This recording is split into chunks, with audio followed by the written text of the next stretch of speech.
pay you a monthly salary, will reimburse you for hosting rallies, purchasing racist materials.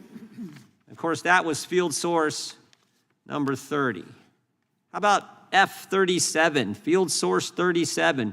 This person is the one who coordinated transportation and attended the 2017 rally in Charlottesville. The Southern Poverty Law Center paid him $300,000 to the guy who helped put together the event where a young lady was killed. F27, he was paid $350,000. What'd he do? He ran the Aryan Nations Motorcycle Club. F43, president of some crazy group, was previously convicted of cross-burning, but the SPLC thought he was worth $19,000 of their donors' money. Again, all told, $4 million to manufacture hate. We said this last hearing. I still remember Rahm Emanuel saying, I'm talking about Democrats, never let a crisis go to waste. The SPLC took it a step further. They created the crisis. They manufactured the crisis, and by so doing, they became the standard, the source for determining who is a hate group. They labeled Family Research Council a hate group. Moms for Liberty was labeled a hate group. Turning Point USA labeled a hate group. Alliance Defending Freedom, even though they argued multiple cases, won 16 cases in front of the Supreme Court, they were labeled a hate group, but never Jane's Revenge, never the group who vandalized crisis pregnancy centers, churches, in the aftermath of the Dobbs decision. They never got labeled. And the Biden Justice Department helped make them the standard. This is probably the part that bothers me, I think bothers most people the most. They helped make the Southern Poverty the standard in evaluating who's a hate group, who isn't. Because they consulted with them, they had quarterly meetings. The Deputy Attorney General, Lisa Monaco, quarterly met with SPLC. They would give SPLC any information they had, the Justice Department, the FBI had, they give it to them first. They even used them to train prosecutors. And of course, we know what it resulted in. The now famous memorandum from the FBI field office in Richmond, Virginia, where the FBI said, if you're a pro-life Catholic, you're an extremist. And of course, who did they cite for that? You guessed it, the Southern Poverty Law Center. Southern Poverty Law Center became part of the weaponized Garland-Biden Justice Department. Now, here's what's interesting. The Biden DOJ knew all about this scam that they were running. They knew the SPLC was doing this, but they didn't pursue the case. They dropped the case. Because when you meet with them, when you consult with them, when you have them train your prosecutors, you're not going to prosecute them. Nope, you're not going to do it because it's too valuable politically. And here's the scary part. And I'm sure we'll have questions from Mr. Fair later on about this. Here's the scary part. It all worked. Field Source 37, the guy at the Charlottesville rally, helped plan that rally, coordinate transportation there, was paid to attend.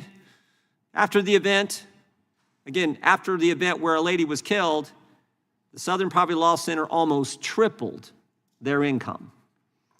$51 million to $133 million after they were coordinating the hate that took place at that crazy rally. You run a scam, you become the standard, you don't get prosecuted, and you make a ton of money. They got $800 million assets, $700 million in an endowment. Such a deal. And they would have gotten away with it, but for the oversight of Congress, and more importantly, the work of the Justice Department. So God bless the Attorney General and the work him and his team are doing. And we look forward to hearing from our witnesses today and asking them questions. And with that, I would yield to the ranking member for an opening statement. Thank you very much, Mr. Chairman. Welcome to our witnesses. Created in 1971 and headquartered in Montgomery, Alabama. Created in 1971, headquartered in Montgomery, Alabama. The Southern Poverty Law Center is one of America's leading civil rights groups. It fights for voting rights throughout the South, economic justice, and criminal justice reform. Like every major civil rights group in our history, it's been subjected to serious white supremacist violence. Its leaders have been threatened and attacked since its founding, and SPLC headquarters were firebombed in 1983 by members of the Ku Klux Klan who were convicted of conspiracy in federal court. After this attack and escalating racial terror, the SPLC added to its work a focus on the Klan and neo-Nazi groups and other purveyors of hate, violence, and white supremacy. In 1988, the SPLC litigated against the Southern Whites of the Ku Klux Klan, the Southern White Knights of the Ku Klux Klan, and drove them into bankruptcy, winning $1 million damages verdict on behalf of more than 50 peaceful civil rights marchers in Forsyth County, Georgia, who had been savagely attacked and injured by the Klan. In 2019, it brought a $14 million judgment and won it against the neo-Nazi founder of the Daily Stormer for orchestrating an anti-Semitic troll storm harassment campaign consisting of more than 700 death threats and vile abuse against a Jewish woman and her family. The SPLC has defended the rights of anyone and everyone targeted for hate, violence, oppression, and murder. Today, it's under attack by the Trump administration and MAGA. Like the Voting Rights Act of 1965, the great legislative achievement of the modern civil rights movement, now dismantled by the Roberts Court, the SPLC is an enduring institutional beacon of hope for millions of people seeking to create a more perfect union. The Trump administration is thus naturally trying to tear it down. I've heard three main arguments for this astonishing crusade. The first is that the age of racism and white supremacy violence is over in the 21st century, and so the SPLC's work is unnecessary. Well, this is plainly ridiculous. We live in an age of resurgent racial injustice, profound economic inequality, and relentless assault on the right to vote. Racist violence still permeates our society. In recent memory, avowed racists and white supremacists have killed 23 people in the El Paso Walmart massacre, 11 people worshiping at the Tree of Life synagogue in the worst anti-Semitic attack in American history, 10 people who were killed shopping for groceries in the Buffalo supermarket massacre, 9 worshiping parishioners were gunned down at the Mother Emanuel Church massacre in Charleston, South Carolina, and 8 people were killed at the Atlanta spa shootings, to name just 5 examples out of thousands. In 2024 alone, the FBI recorded nearly 12,000 hate crime episodes in our country. Just a few weeks ago, 3 fathers died defending their mosque, and 140 children at worship services in San Diego against 2 fanatical white supremacist teenagers jacked up on white great replacement theory and far-right neo-Nazi ideology who took their own lives tragically after the attack. But here's the second argument they use. They say, well, even if there's all this violence that we're engulfed in, the Southern Poverty Law Center itself is responsible for the violence that we see around us. The basis for this outlandish claim is that for decades, at least since the 1990s, the SPLC has infiltrated and investigated the Klan, neo-Nazis, and other groups by paying informants who go undercover. The purpose of these operations is obviously to derail and prevent white supremacist hate crimes and actions, both the kinds of hate crimes and shooting sprees we see all around us, but even more massive terrorist attacks like the Oklahoma City Federal Building bombing, which took the lives of 168 Americans, many of them children, who were in a daycare center when the white nationalists unleashed their terrorism on the people of Oklahoma. In the course of their work to investigate the extreme right, the SPLC has worked closely with the FBI for decades and turned over to the Bureau voluminous information, tips and leads from their field sources for further investigation, criminal arrest, and prosecution. In 2017, the FBI listed the SPLC as one of its partners on its website, where it remained for 8 or 9 years before this administration. There's nothing new about that work, but now Todd Blanche and the Trump DOJ in Alabama have twisted and corrupted this proud history of cooperation with law enforcement to bring an 11-count criminal indictment against the SPLC, claiming that it was defrauding its own donors. This is amazing, given not only that the SPLC donors and supporters cherish and prized the group precisely for its ability to get information in this way to stop hate crimes, but also incredible because the FBI itself uses the exact same practices for its own investigative work, spending in the neighborhood of not $3 or $4 million on undercover informants, but more than $40 million a year on undercover informants. There's nothing illegal about that. SPLC donors are not claiming fraud. They were proud to support this program. Even the extremist groups themselves understood they were being infiltrated and were constantly looking for the traitors, the spies. Well, my friends, we know what a real fraud looks like. Consider a fraud called Trump University, a scam from top to bottom where 9,000 victims joined 3 different class action lawsuits to complain about the fact that they were cheated out of thousands of dollars for a university that existed in name only, without a real curriculum, without real professors, without an actual campus, or any way to keep their extravagant and seductive promises to their students. The thousands of outraged victims were not silent. They came forward to complain, and they won a $25 million settlement against Donald Trump and the purveyors of this fraud. One former instructor at Trump University said it, quote, preyed upon the elderly and uneducated to separate them from their money.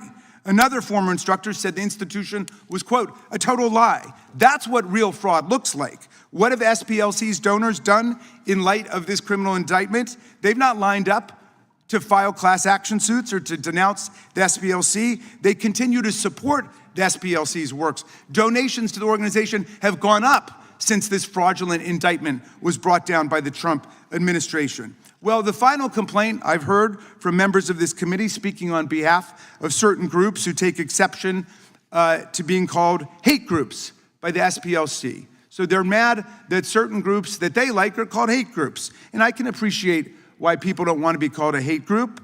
I don't like a lot of things that are said about me and the groups that I like. Stephen Miller said, the Democrat Party is not a political party, it's a domestic extremist organization. I don't like that.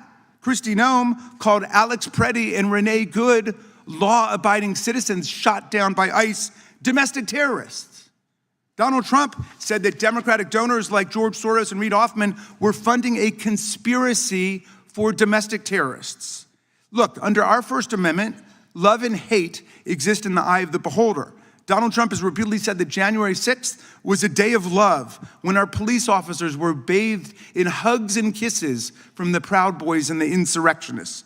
For most of us who lived through that violent insurrection, it wasn't a day of love, it was a day of hatred and sickening violence. But that's the great thing about the First Amendment. It's up to you. You can say whatever you want. If you don't like the fact that someone's called you a hate group, then you get up and then you rebut them, you denounce them. I've heard Chairman Jordan say it a dozen times in our hearings, and I agree with him. The proper response to speech you don't like is counter speech, not government prosecution, not government censorship. Counterpose honest speech to dishonest speech, the truth to the lies. Let the public figure it out. Whatever happened to I disagree with everything you say, but I will stand with my life for your right to say it. We need less vendetta and more Voltaire. All of this is a disgrace. When DOJ was founded in 1870, 156 years ago, it was to protect the newly freed African Americans against the Ku Klux Klan, which was rampaging violence throughout the South. Todd Blanche has capsized DOJ's commitment to the rights of all and disgraced the department. He has directed DOJ to savage the SPLC while he does everything in his power with the president to aid and abet the right-wing extremists who commit acts of violence against racial minorities. Just 2 weeks after becoming acting AG, he moved to vacate the criminal convictions of the leaders of the Proud Boys and Oath Keepers for seditious conspiracy. They were convicted and sentenced to jail for many, many years. Seditious conspiracy means working to overthrow the government of the United States. These were crimes so toxic that President Trump wouldn't even pardon them when he was pardoning en masse more than 1,600 other cop-beating, racist January 6 rioters and insurrectionists. These are the people that the DOJ now protects. And now, Todd Blanche wants to create a $1.776 billion taxpayer-funded slush fund to turn the January 6 foot soldiers into mega millionaires. And while Blanche was at it, he signed an outrageous super pardon to give not just Donald Trump, but his entire family and all their businesses complete and total immunity from any investigation, audit, lawsuit, or prosecution by any federal agency for any criminal or civil violation against the United States up until this point. And while systematically firing prosecutors and FBI agents who worked on the January 6 investigation, the largest criminal probe in American history, Trump and Blanche are putting January 6 rioters, violent extremists, and their closest allies in key positions throughout the DOJ, like Jared Wise, who urged rioters to kill police officers on January 6, like Ed Martin, who defended violent cop beaters, both as a defense attorney and a federal prosecutor. He's been given free rein now as DOJ's pardon attorney, despite his long history of consorting with neo-Nazis. Donald Trump nominated Paul Ingrassia, 3 years out of law school, to run the ethics watchdog Office of the Special Counsel, and stood by him after it was revealed that he admitted to having, quote, a bit of a Nazi streak in him. And he wrote that the Martin Luther King holiday should be tossed into the seventh circle of hell. The Department of Defense hired Elias Irizarry, an unqualified, inexperienced 24-year-old Trump loyalist and convicted J6 rioter who was pardoned by the president to work on irregular warfare and counterterrorism, and so on. We understand that the extremist swamp that gave rise to this criminal indictment against the SPLC is just one more Orwellian attack on the civil rights movement and one more Kafkaesque prosecution designed to shame and ensnare the righteous and acquit and absolve the guilty. It is a tissue of lies that will join the pantheon of debunked fraudulent prosecutions that DOJ has been excoriated for by dozens of judges across the land, appointed by all different presidents. A few weeks ago, a federal judge in Rhode Island, Judge McElroy, called the government's submissions in a case misleading, if not utterly false. Another judge said that DOJ attorneys had submitted a patently false allegation to the court. Another judge rejected administration officials' testimony as disingenuous, squalid, and dishonorable. And another court found the administration had provided a highly misleading, if not intentionally false, sworn declaration so disingenuous that the court is left with little confidence that the United States can be trusted to tell the truth about anything. I predict it will not be long before another federal judge casts this obscene prosecution to the winds. I'm only sorry the great name of the House Judiciary Committee has now been made an accomplice to this fraud against the court and the country. I yield back to you, Mr. Chairman. Gentleman yields back. I don't think we're part of the fraud. I think the Southern Poverty Law Center was defrauding their donors. Without objection, all of their opening statements will be included in the record. Today's witnesses. Dr. Alveda King is the chair of the American Dream Initiative at the American First Policy Institute. She is the daughter of civil rights activist Reverend A.D. King and the niece of Reverend Dr. Martin Luther King, Jr. She is the founder of Speak for Life, an organization that advocates for the sanctity and dignity of human life. Mr. Bryan Fair is the interim CEO and president of the Southern Poverty Law Center. He previously served as the chairman of SPLC's board of directors. Mr. Ryan Bangert is the senior vice president for strategic initiatives and special counsel to the president at the Alliance Defending Freedom. He previously served in the office of the Texas Attorney General and was a litigation partner at Baker Botts LLP. And Professor Mary McCord is a visiting professor of law at the Georgetown University Law Center. She previously served in numerous roles in the Department of Justice. We welcome our witnesses and thank them for appearing today. We'll begin by swearing you in. You know how this works. Would you please rise and raise your right hand? Do you swear or affirm under penalty of perjury that the testimony you're about to give is true and correct to the best of your knowledge, information, and belief, so help you God? The records show that the witnesses have answered in the affirmative. Thank you. Please be seated. Please know that your written testimony will be entered into the record in its entirety. Accordingly, we ask that you summarize your testimony in 5 minutes. We're just going to start with Mr. Fair, and we're going to go right down the line. So, Mr. Fair, you are recognized for 5 minutes. Good morning, Chairman Jordan, Ranking Member Raskin, members of the committee. Last July, I took on a one-year leave from teaching to become the interim head of the Southern Poverty Law Center. So my testimony today will be one of my last official acts in this role.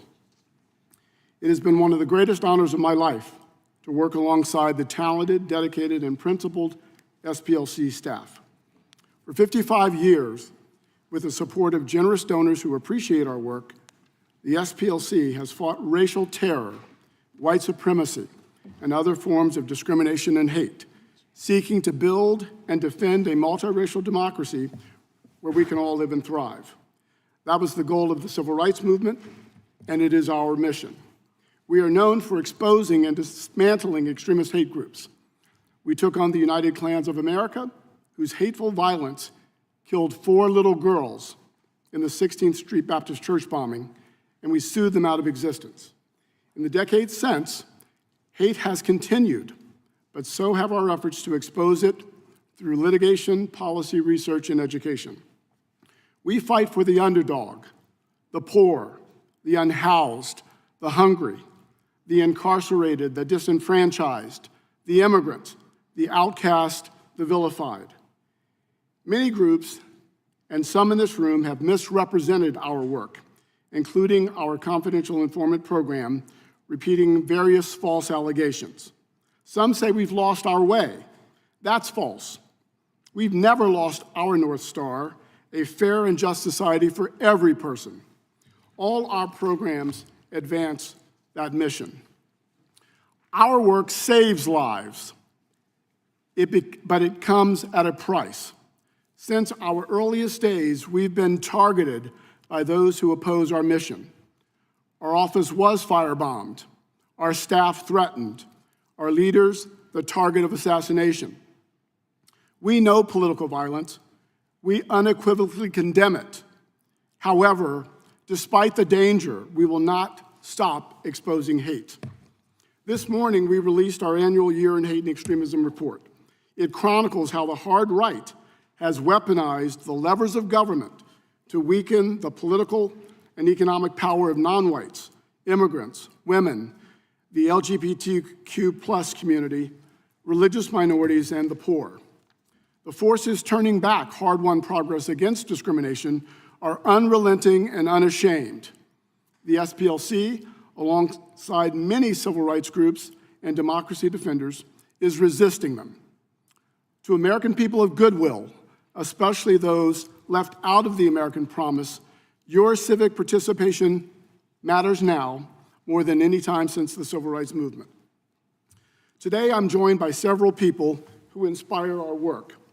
First, Ms. Karen Finn and her son Aaron are here. Aaron faced expulsion from school for alleged conduct that was a manifestation of his disability. Aaron lives with autism, and federal law prohibits schools from excluding students for behaviors connected to their disabilities. We sued, and with his mother's courage and dedication and his perseverance, Aaron graduated from that school in 2023. Ms. Tanya Gersh is also here.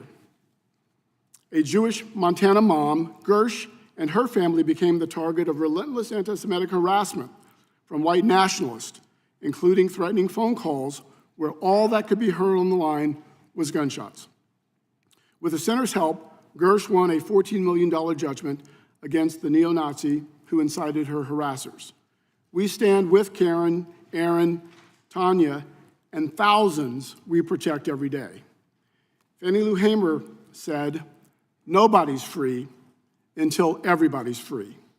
The SPLC will continue our constitutionally protected work to ensure everyone in this country is treated with dignity, lives lives free of discrimination, and enjoys liberty and opportunity to thrive.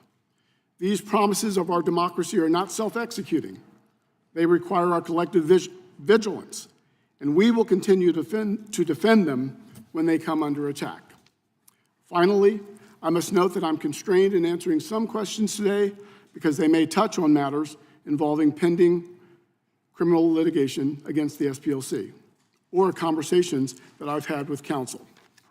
Frankly, this constraint is the result of the majority's injecting itself into a pending criminal matter 3 days after it was filed and then refusing our request to delay this hearing until that case is resolved.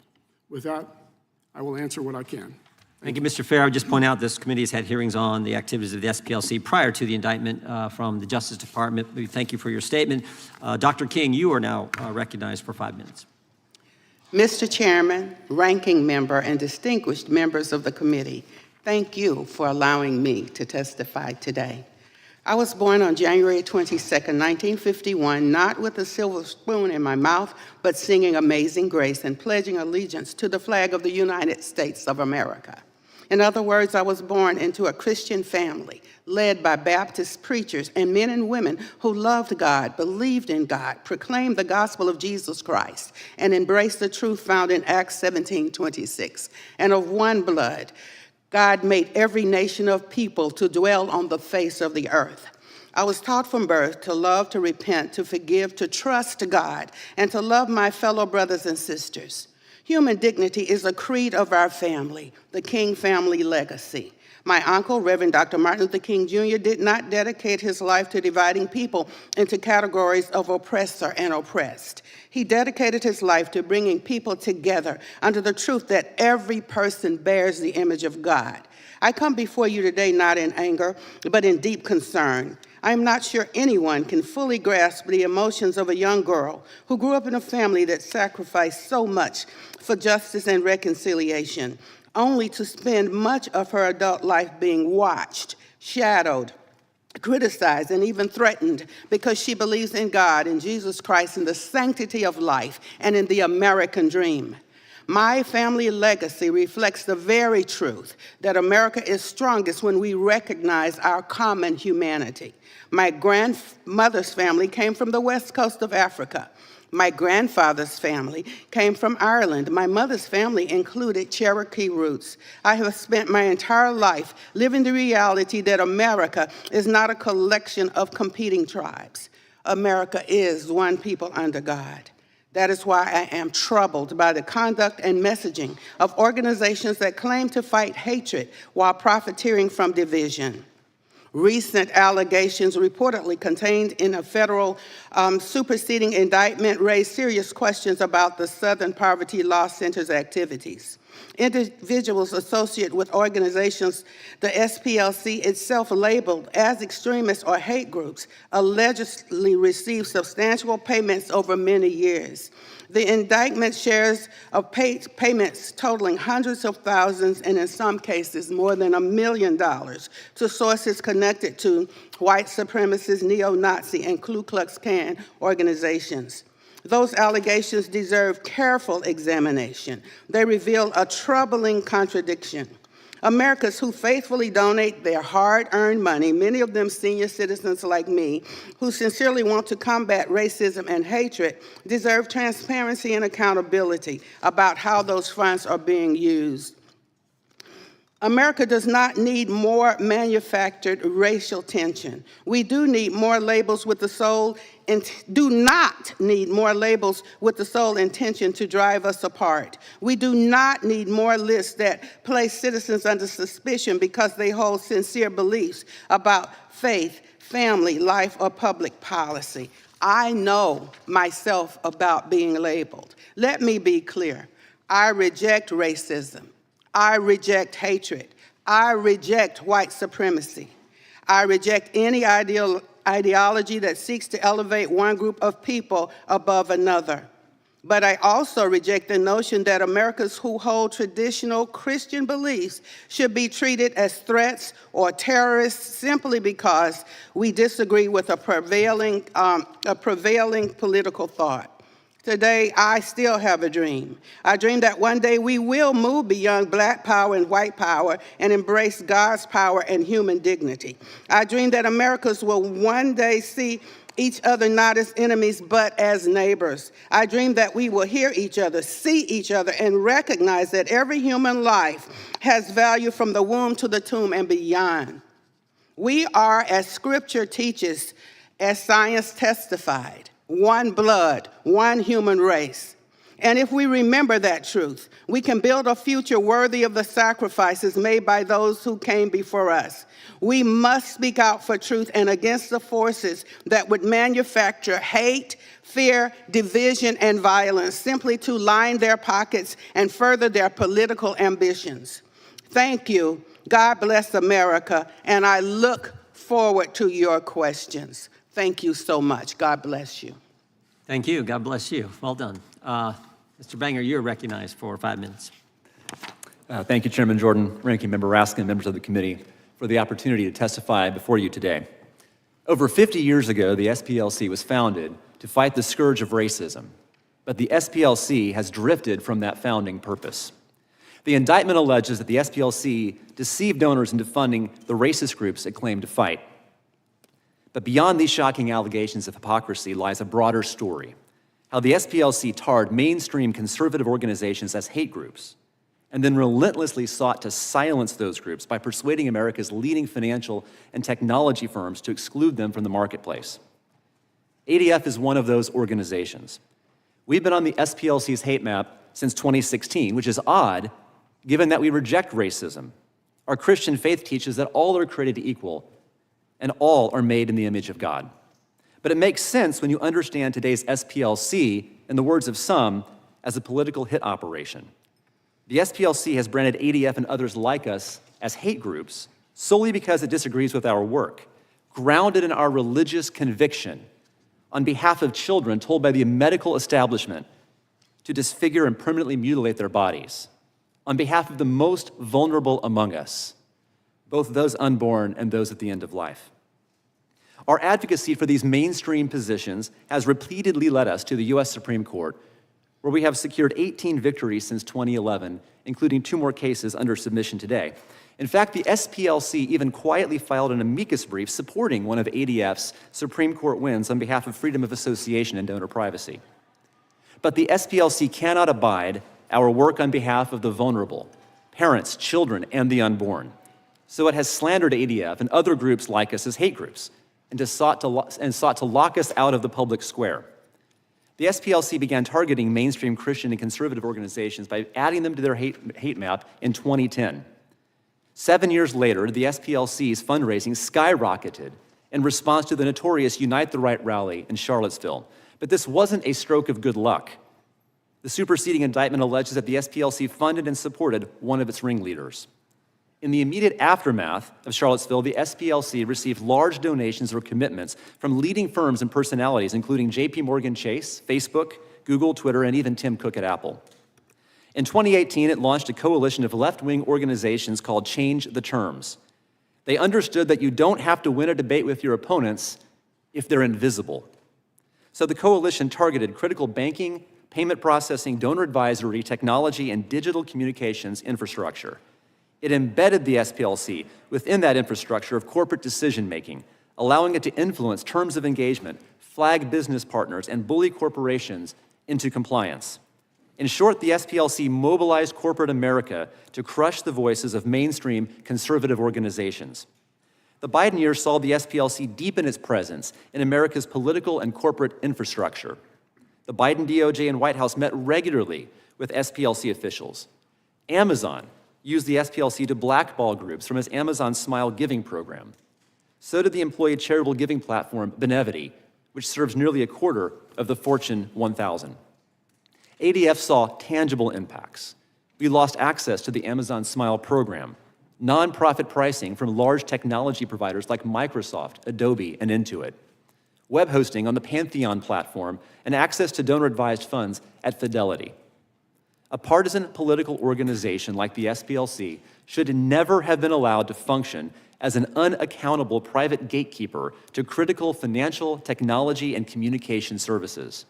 And corporations should never have accepted the word of an organization that is itself severely compromised. In addition to standing indicted today, the SPLC has paid millions in settlements for defamation.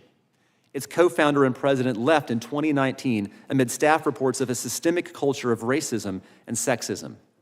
It received an F from Charity Navigator for hoarding donor money to the tune of more than $800 million, much of it offshore. Former employees have said that the SPLC is little more than a highly profitable scam. The time has come to uproot the SPLC from America's financial and technology infrastructure, and Congress can help. Investigations of the SPLC can reach beyond the indictment to examine the SPLC's relationships with financial institutions, technology companies, and digital communications platforms. Moreover, Congress can pass legislation barring federally insured financial institutions from delegating decision-making to private entities that discriminate based on First Amendment protected activity. These would be critical steps toward dismantling the SPLC's shadow censorship regime. We thank the committee for its interest in doing so. Thank you, Mr. Bangert. Professor McCord, you're recognized. Members of the committee, thank you for inviting me to testify. The Department of Justice should not use its power as a weapon against people and organizations disliked by the president. No one has said this better than former U.S. Supreme Court Justice and U.S. Attorney General Robert Jackson in his 1940 speech, The Federal Prosecutor. He said, "The prosecutor has more control over life, liberty, and reputation than any other person in America. The prosecutor can order arrests, present cases to the grand jury in secret session, and on the basis of his one-sided presentation of the facts, can cause the citizen to be indicted and held for trial. If the prosecutor is obliged to choose his cases, it follows that he can choose his defendants. It is in this realm in which the prosecutor picks some person whom he dislikes or desires to embarrass, or selects some group of unpopular persons and then looks for an offense, that the greatest danger of abuse of the prosecuting power lies. It is here that law enforcement becomes personal, and the real crime becomes that of being unpopular with the predominant or governing group, being attached to the wrong political views, or being personally obnoxious to or in the way of the prosecutor himself." What Justice Jackson warned about has come to pass. The DOJ has initiated fraud investigations against political enemies such as New York Attorney General Letitia James, Federal Reserve Board member Lisa Cook, and former Chair Jerome Powell, and Senator Adam Schiff. And at the same time, the president has granted clemency to more than 70 allies, donors, and others convicted of hundreds of millions of dollars in fraud across his 2 terms, often after receiving financial or other benefits from them.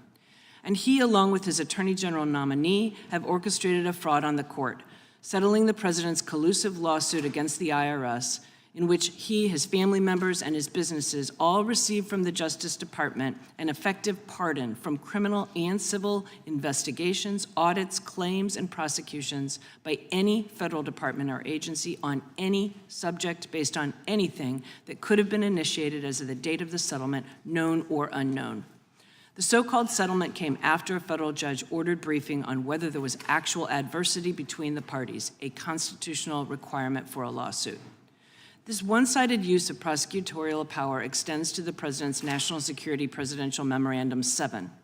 Using the domestic terrorism label, it mandates that federal government, including the DOJ, use every tool in its toolbox to target groups with ideologies this administration perceives as, quote, anti-Americanism, anti-capitalism, and anti-Christianity, extremism on migration, race, and gender, and hostility towards those who hold traditional American views on family, religion, and morality.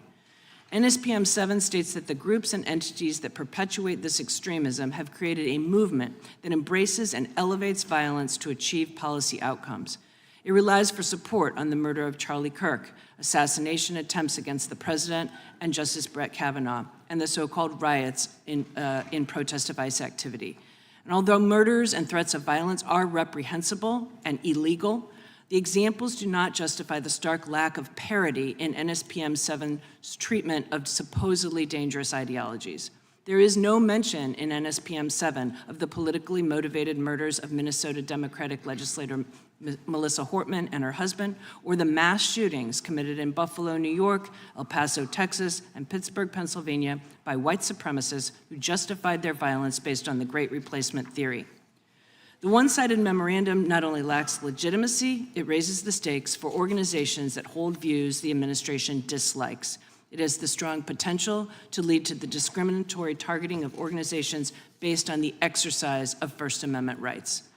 Within months of then Attorney General Pam Bondi's December 2025 memo reminding prosecutors of the many federal criminal provisions that might be used in implementing NSPM 7, the SPLC was indicted. SPLC has for decades spoken out against racial violence, sued to protect civil rights and dismantle hate groups, and worked cooperatively with law enforcement. Commenting on the charges, the president called SPLC one of the greatest political scams in American history.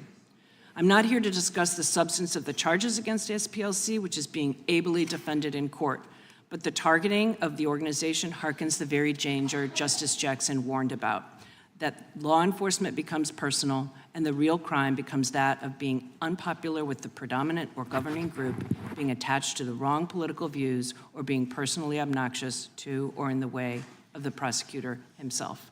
Thank you. Thank you, Professor. We will now move to 5-minute questions. The chair recognizes the gentleman from California, Mr. Rice. Thank you, Mr. Chairman. And Professor McCord, I congratulate you on your ad hominem attacks on the president, and you're deflecting any part of answers as to the nature of this hearing. Your absence of that shows a great deal about how you have no answers for our questions, but you have answers for your own party persuasion. Mr. Bangert, I apologize in advance. I'm going to focus a little bit over here, but it's not because your organization hasn't been the subject of the attacks by Mr. Fair's organization for what is now a decade and a half. Dr. King, I'll start with you. You wear a cross here today. You spoke of God and Jesus Christ, your deep faith, and the conviction that comes with that faith as to how a just government and a people should act. Is that a fair statement of who you are? The statement of who I am is just a 75-year-old woman who has experienced so much. I have been personally flagged by SPLC, and I have been on a domestic terrorist list, interestingly enough, for much of my life. Well, Dr. King, that's the nature of the question. Is that because of who you are, because of your faith, because you have championed the teachings of your father and your uncle? Yesterday, I led a small trip into the Capitol where the rotunda has virtually only presidents of the United States other than Dr. King. Is it in fact his teachings and the teachings of people like that that you follow that has caused you to be so labeled? I believe that these attacks against me and others are not because only of my faith, certainly because of my faith, absolutely. My uncle, Reverend Dr. Martin Luther King Jr. once said that the law may not make you love me, but it can keep you from killing me.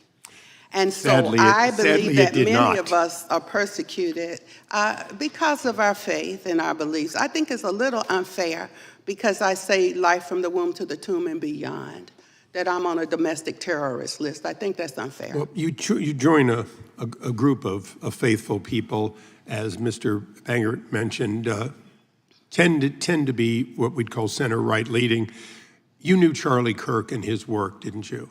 I did know Charlie Kirk. And his work, like your work, was about love, people getting along, but it was also about teaching of the benefits of faith, wasn't it? I was able to make some peace with Charlie before he was killed because he said some bad things about my uncle. I didn't like it.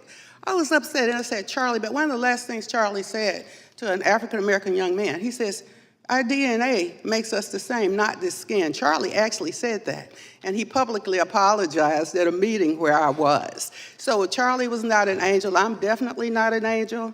President Trump, Biden, Obama. Angels, please raise your hand right now. If you're out there, I need to meet you.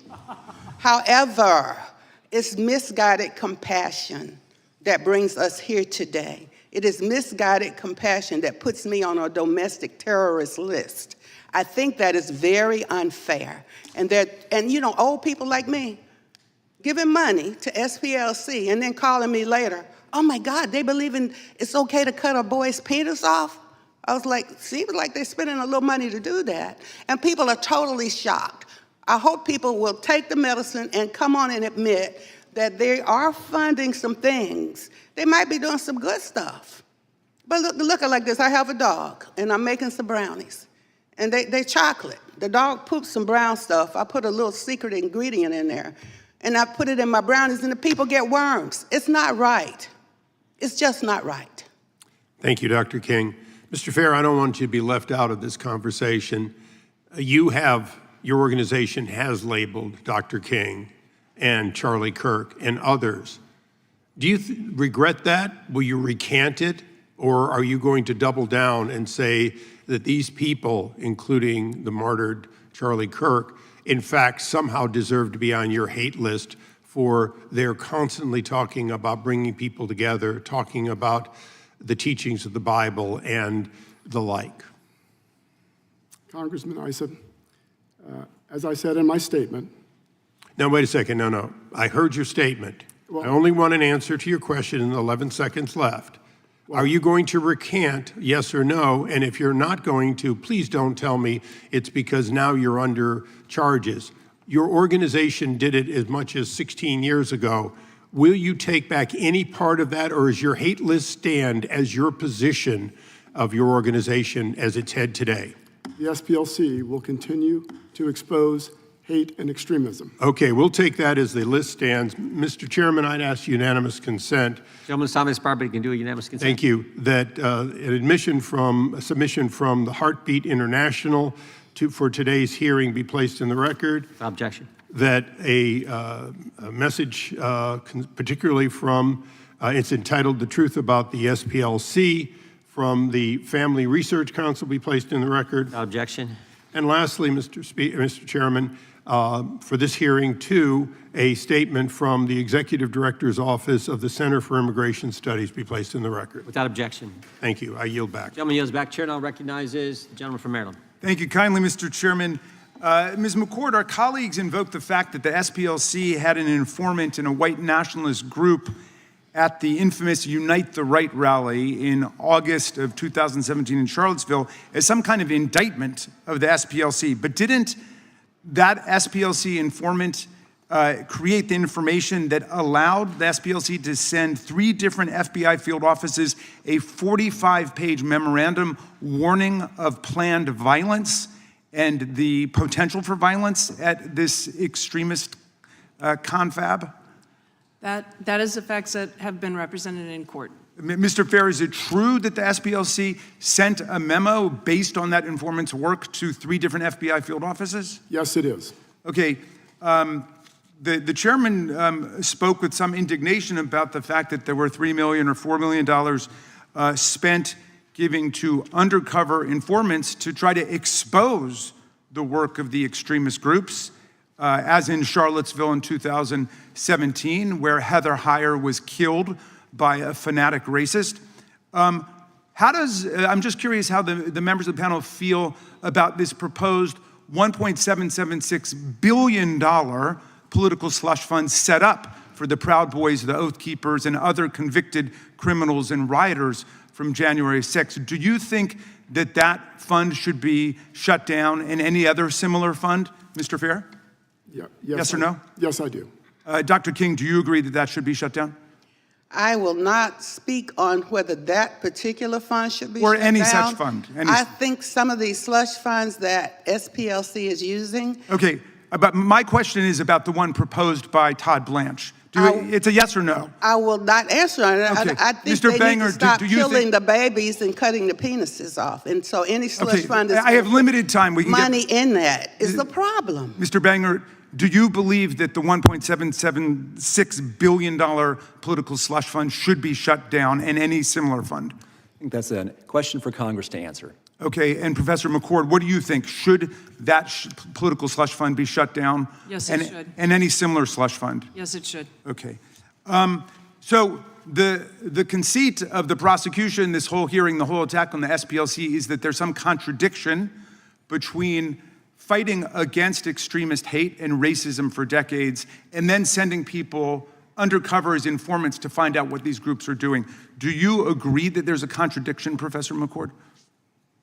I agree that it is a very useful law enforcement tool to use informants and cooperators to learn more, not just about hate groups and potential domestic violent extremism, but also as a tool to dismantle drug trafficking groups and human trafficking groups. So if the FBI sent someone undercover to expose a mafia organization, narco traffickers, international human traffickers, that wouldn't mean that the FBI is supporting those groups, would it? That's correct. Okay. As a matter of law, and as a matter of fact, can you have a criminal fraud if there are no victims of the fraud? To have a criminal fraud, you have to have made statements and fraudulently to induce some activity. And if it did not induce some sort of activity, like a gift or donation, then there is no fraud. Well, what I don't understand is that suddenly, out of the blue, there's a claim that the Southern Poverty Law Center is engaged in fraud because it's been extremely effective. I wish it had been even more effective, for example, in stopping the Oklahoma City bombing, where nearly 200 people were killed in an act of fanatical white nationalism. But it's been quite effective. I don't know of any group that's been more effective, other than potentially the FBI itself, in stopping extremist white violence. Well, do you believe that it is an act of fraud when the donors to the group understand perfectly well that people are being sent undercover to try to get information on what these groups are doing? If donors were not defrauded, and no donors have come forward, to my knowledge, suggesting that they were unaware of what the SPLC was doing, that program has been known for a long time, and so that creates a problem. I mean, it just seems to me amazing to be alleging a fraud when there are no victims. When I just looked up the Trump University case, there were hundreds and hundreds of people coming forward screaming to high heaven about how they'd been ripped off and exploited by this fake university, and they won $25 million. So do you pay the same people to do the bomb and then go and comfort the people from being bombed? You pay the same people to do both jobs? That's kind of fraud to me. That's weird and chaotic and confusing. Well, Dr. King, I don't think there's any allegation that anybody who was working for the Southern Poverty Law Center bombed anyone. Do you have information to that effect? Because I don't personally, but outside agitators did bomb our house in '63 and then ran back and took off the Ku Klux Klan sheets and put on police things and ran up in the yard. Well, that's the same people. It was crazy. I'm with you, and that's a statement about the racism of that police force working with the Ku Klux Klan. Hey, y'all pay both of them to do the double jobs. SPLC does. Really, you hire them to do the bombing, then you hire them to fix the bombing. That's weird. Dr. King, you're asserting a lot of things under oath, and you haven't brought the evidence with you. So I think I'll get some for you. Okay, please, bring us the evidence, and I'll yield back to you, Mr. Chairman. I'll get some for you. Mr. Fair, did the Southern Poverty Law Center use donor money to have field sources attend extremist rallies across the country? Mr. Chairman, It's a simple question. Did you use your donor money for that purpose? we used donor money It's a yes or no. to pay confidential informants to infiltrate extremist organizations. Did the Southern Poverty Law Center use donor dollars to have field sources host extremist rallies throughout the country? Not to my knowledge. That's not what the indictment says. Did the Southern Poverty Law Center use donor dollars to have field sources grow existing chapters of extremist groups? Mr. Chairman, as I said It's a simple earlier, question, Mr. Fair. Did you use donor money for the purpose I just read? I'm reading straight from the superseding indictment. and Mr. Chairman, the indictment will be managed and responded to by counsel in the criminal case that's Well, you just pending. answered a question from Mr. Raskin concerning the indictment. He asked you, did field sources send information to the FBI that help with things? You answered that question. That's a matter of public knowledge. That's in our Mr. Chairman. public filing. Did the Southern Poverty Chairman. Law Center use donor money to have field sources create new chapters of extremist groups? Again, Mr. Chairman, Did the Southern Poverty Law Center use donor money to recruit new individuals into those extremist groups? I assume you don't want me to answer since you're not giving me time to answer. No, I'm giving you time to answer because that's a yes or did you use your donors' money for that purpose? Yes or no? Again, those issues will be resolved in the pending allegations against the SPLC. It seems to me if the answer is no, you could say no. We have asserted that the allegations are false. Did the Southern Poverty Law Center use donor money to have field sources make donations to extremist group leaders and purchase materials for cross burnings? It's alleged in the indictment. Did it happen? We've alleged that those allegations are false. Did Southern Poverty Law Center use donor dollars to have field sources create racist paraphernalia that extremist groups sold at rallies? We've alleged that those allegations are false. Okay, how about this? What is Fox photography?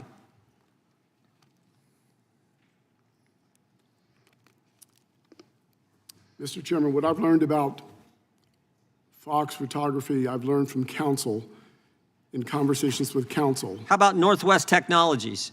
and they're covered by the attorney-client privilege.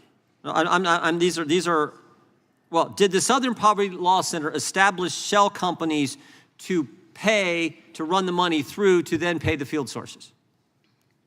Again, all of the allegations that you are referring to, Chairman Jordan, will be Well, how about this? responded to by our counsel in the Middle District of Alabama.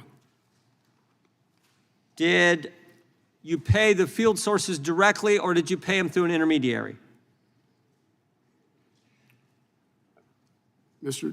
Chairman Jordan? Yep. Our counsel will respond to all the allegations in the indictment in the case pending in the Middle District. Well, there's all these companies that you sent money to. Center Investigative Agency, not the CIA, but your CIA. Fox Photography, Northwest Technologies, Tech Writers Group, Rare Books Warehouses, Imagery Link, J&J Electronics, and Kelly's Marine.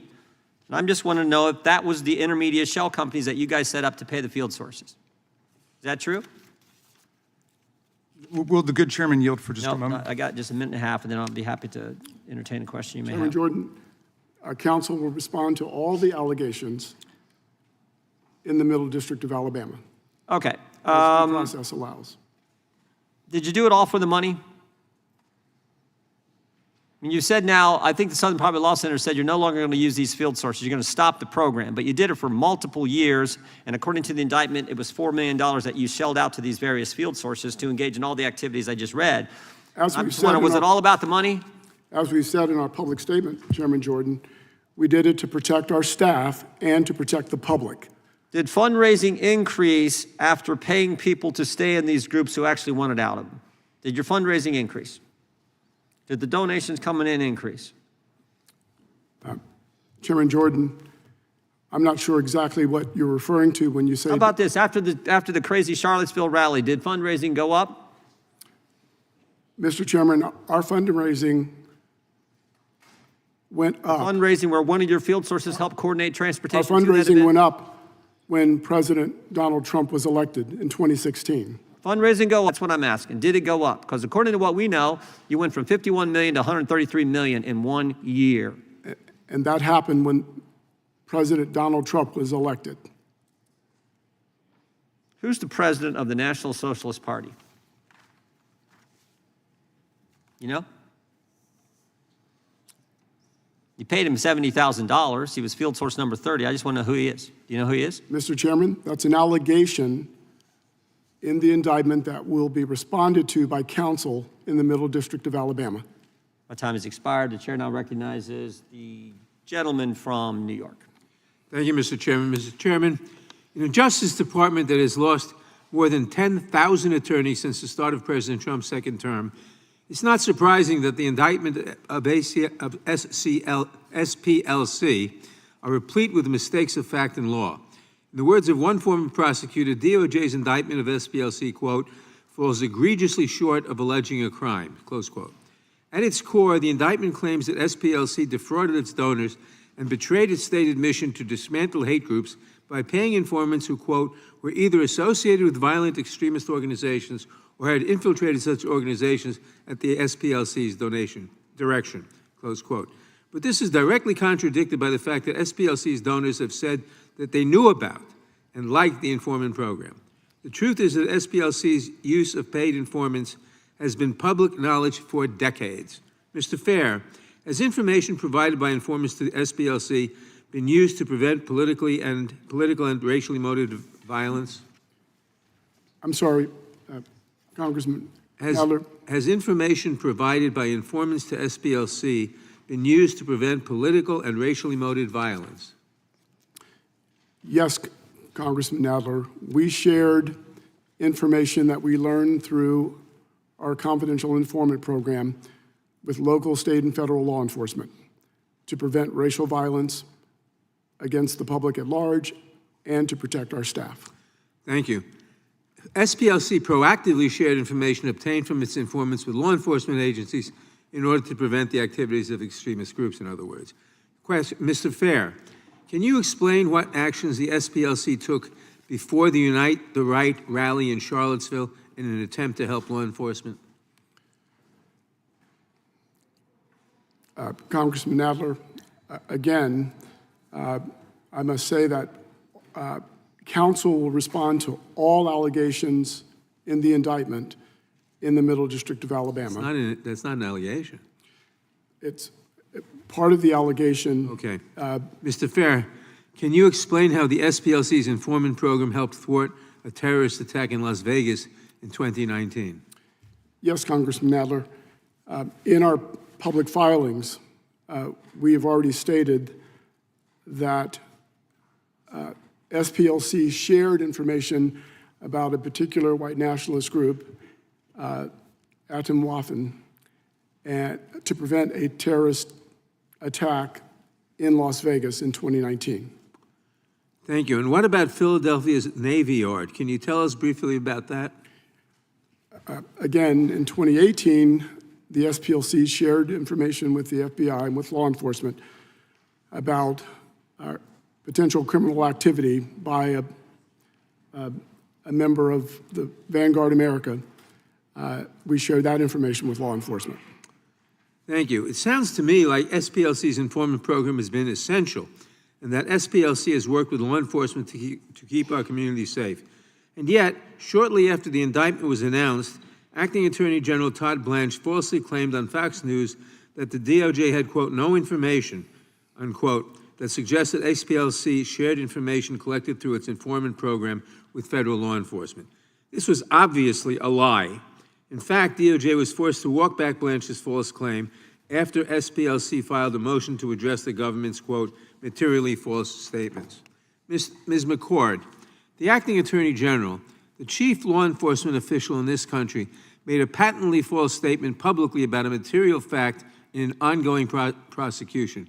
Can you explain why a false statement made by an acting attorney general directly related to an ongoing prosecution would be concerning?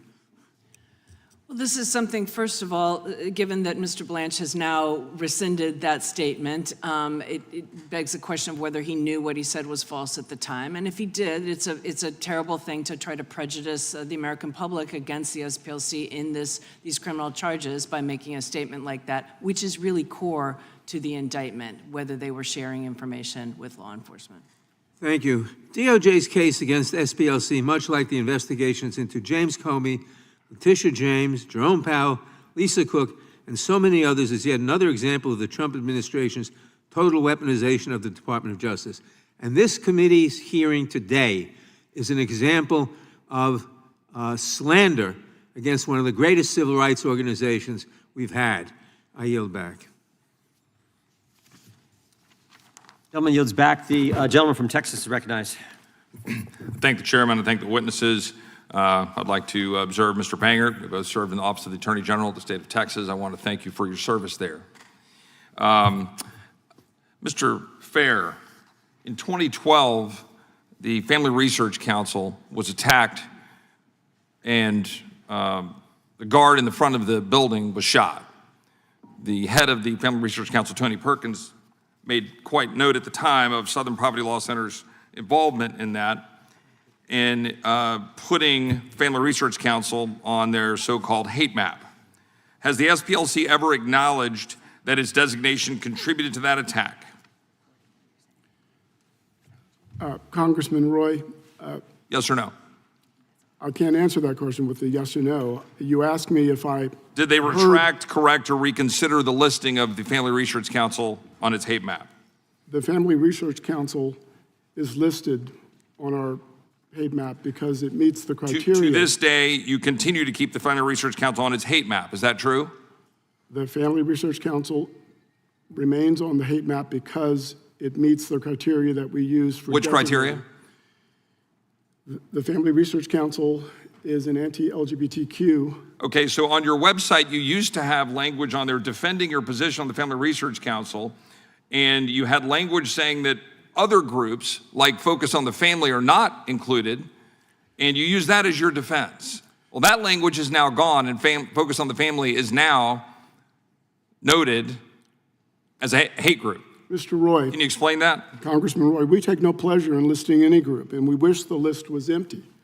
But we have the constitutional right to express our opinion. How many leftist anti-Jewish groups do you have listed on your website? Name them.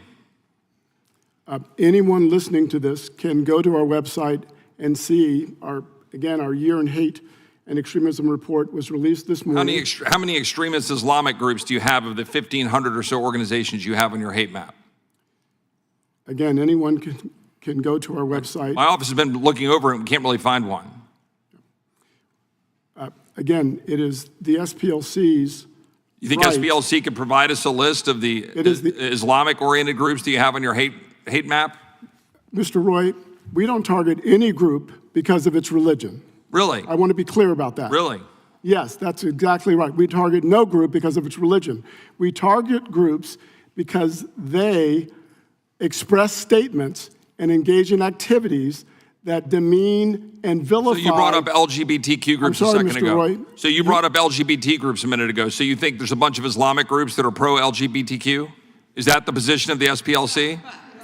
I just want to make sure the record is reflecting that.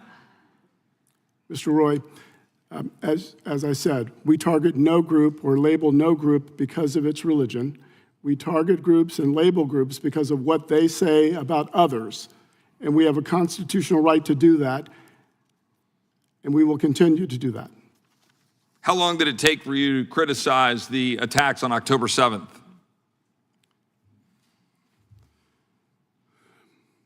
Mr. Roy, Was it immediate? we were clear and loud about our criticism of the Hamas attack on Israel on October 7th. My research shows that it took you at least 3 weeks to finally say anything, and then you attacked and criticized Israel. Mr. Roy, Do you think the record reflects that, or am I incorrect? Mr. Roy, as I said, the SPLC has a 55-year history of fighting anti-Semitism. It speaks for itself. And yet the response to the targeting the Family Research Council was to defend yourself for having focused on the family, and then you pulled down from the website that defense. It was your only defense. Well, first, Mr. Roy, speakers in the United States don't need to defend their speech. We have free speech. And so everyone should understand that. Yeah, you do here on the record have to defend the position of an organization that has now been indicted and has superseding indictment based on very clear indications of the way the money is flowing in order to target very specific groups and to potentially defraud your donors, not to mention, by the way, banks. If I had a little more time, I'd like to have a little bit more conversation about debanking and your engagement with banking. But the last question I'll ask you is, with respect to Charlie Kirk, have you all taken any position since Charlie Kirk Mr. Roy, we unequivocally condemned the murder of Charlie Kirk. What about the listing of Charlie Kirk? It is our position that TPUSA expresses views and vilifies other people based on immutable characteristics, exposing them to our listing. Mr. Chairman, I have a couple of unanimous consent requests. Objection.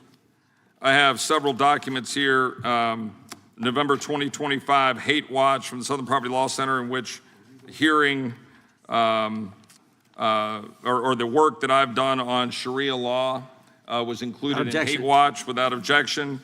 Another one here, anti-Muslim bigotry, in which work we did in this very room, in the subcommittee on the Constitution, highlighting concerns with Sharia law, were included in the Hate Watch. I'd like to insert those in the record. Without objection. Gentleman yields back. Mr. Chairman, have you see request? Gentleman's recognized. Thank you, Mr. Chairman. I move to enter into the record a letter from the Jewish Council of Public Affairs. Without objection. Dozens of rabbis praising the role of the SPLC in opposing anti-Semitism. Objection. Chair now recognizes the gentlelady from California. So during a September 2020 presidential debate, when he was asked to condemn white supremacists and tell their militia groups to stand down, Donald Trump told the Proud Boys to, quote, stand back and stand by. That was a message that elated white supremacists online. Months later, President Trump had lost the election and spent months spreading the big lie about widespread fraud, and the Proud Boys were no longer standing by. On January 6th, they were on the ellipse. They were in the streets, and as we all know, we were here, they made it into our Capitol. Now, as a member of the January 6th Select Committee, I saw firsthand how organized extremist groups helped transform political grievances into coordinated action, hate, and then violence. Before January 6th, the Southern Poverty Law Center spent years warning about organizations like the Proud Boys, the Oath Keepers, and other extremist movements. Professor McCord, can you explain what SPLC must have seen in those groups that caused them to raise concerns about them long before their attack on the Capitol? Yes, Congressmember. Like other research organizations that study the groups with ideologies that espouse things like white supremacism and the Great Replacement theory, and tend to, in some cases, not all cases, but advocate for violence on behalf of those ideologies and in furtherance of those ideologies. These are things that lead SPLC, as other research organizations do, to give warnings about violence that may be coming. And certainly before January 6th, the red flags and the warning signs were there and were communicated by SPLC as well as other organizations. How did the prosecution of anti-government actors who participated in the storming of the Capitol on January 6th affect groups like Oath Keepers and the activities of anti-government militias? And what happened after the Trump administration issued its pardons to January 6th insurrection participants? And did the pardons of the January 6th insurrectionists help or hurt the fight against white supremacist violence and extremism in this country? 3 questions for you, Professor McCord.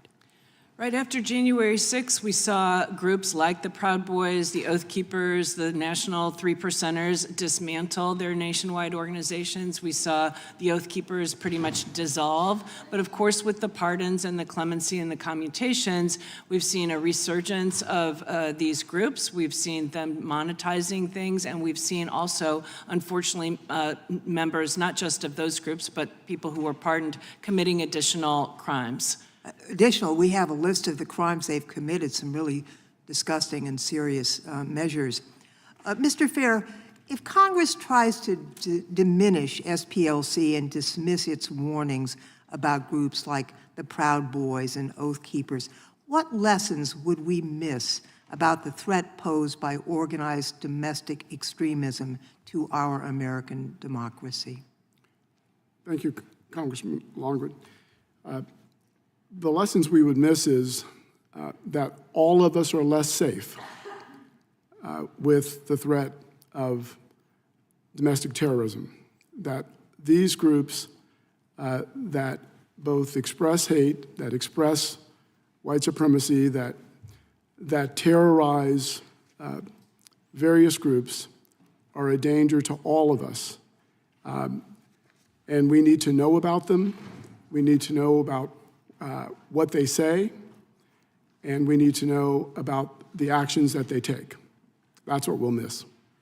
I thank you for those answers. I think it's really quite telling that the Republican majority on this committee has now had a second hearing to scrutinize SPLC rather than discuss their findings and figure out how to prevent another such attack on our democracy. These lunatics that Donald Trump unleashed back onto America's streets are prepared to go to war for him again. They're violent, they're hate-filled, and they have a president who will not hold them accountable for violating the law. He's pardoned them. He says he wants to give them taxpayer money to reward them. That's the threat we need to be discussing, not the folks at SPLC who are pointing out this threat. With that, Mr. Chairman, I yield back. Until it yields back, I would just remind Mr. Fair that the Family Research Council doesn't terrorize anyone. And shortly after you put them on the hate list, individual came into their facility and shot the security guard. I now recognize the gentleman from... Sure, a quick unanimous consent request? Yeah. Just in response to the time frame with respect to the SPLC's response to October 7th, an article here from Fox that shows that statement was in fact 3 weeks later on October 28th. I'd like to insert that in the record. Objection. And subsequent reports in response to their response saying it's an international incident. There are several reports here showing that they previously responded to other international incidents in Europe and in Australia and others. I'd like to insert those in the record. Without objection. Chair Thank you, now Mr. Chairman. recognizes the gentleman from California.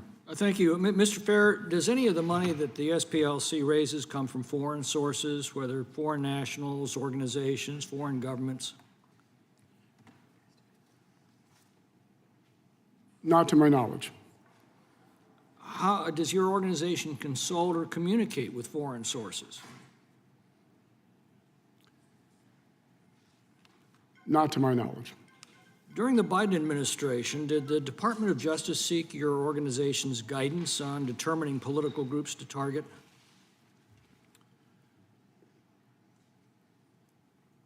The SPLC, over its 55-year history, has met with members of every administration since its The answer founding. is yes? No, we've met with every administration since our founding. Did the Department of Justice seek your guidance on organizations or individuals to target for investigation? The SPLC identifies groups based on the criteria that we've set out. One is, So the answer is yes? no, the answer is not yes. Maybe I don't understand your So the question. answer under oath is no. Did we, I'm sorry, I'm not sure that I'm following your question. Let me try again. During the Biden administration, did the Department of Justice seek your organization's guidance on determining political groups to target? Not to my knowledge.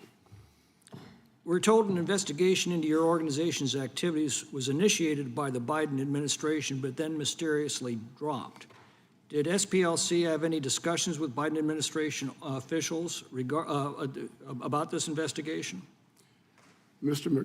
McClintock, Congressman McClintock, it's my understanding that the initial investigation was opened during the Trump administration. It continued into the Biden administration.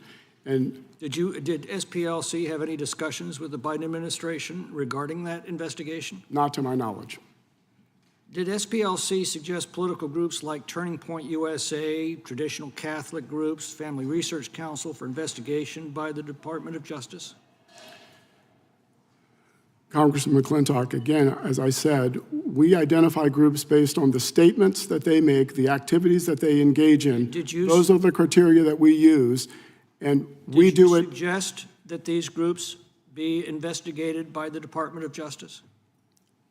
Not to my knowledge. And you had no conversations with Justice Department officials regarding these matters?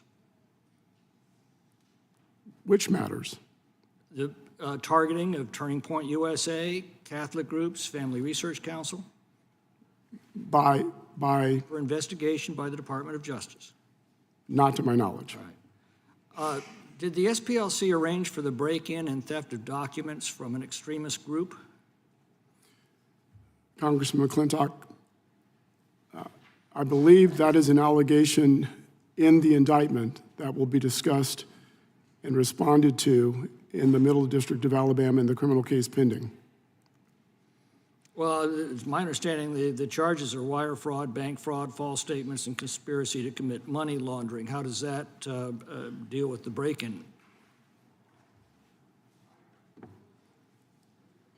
All of the allegations in the indictment involving the confidential informant program are connected to the wire fraud, the bank fraud, and the conspiracy claims. You said that your activities are constitutionally protected. Does the SPLC assert the right to file false statements with banks as a constitutionally protected right?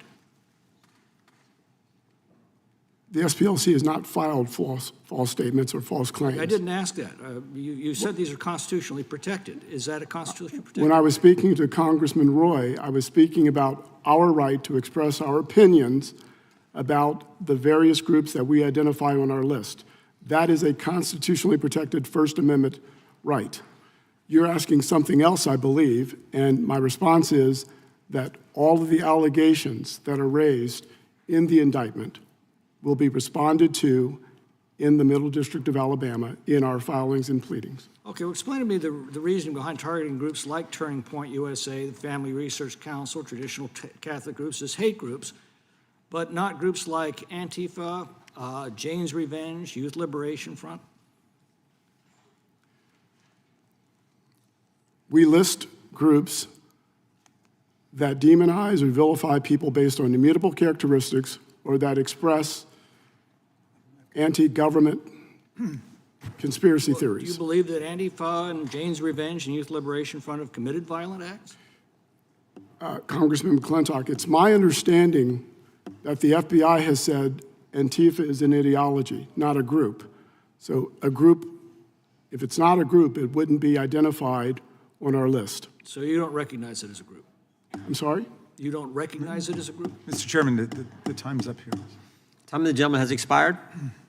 For unanimous consent. Thank you, Mr. Chairman. I ask unanimous consent to introduce the SPLC's hate map, which lists a half a dozen different chapters of the Nation of Islam as anti-Semitic hate groups. Without objection, the chair now recognizes, and I should have mentioned this earlier, I apologize.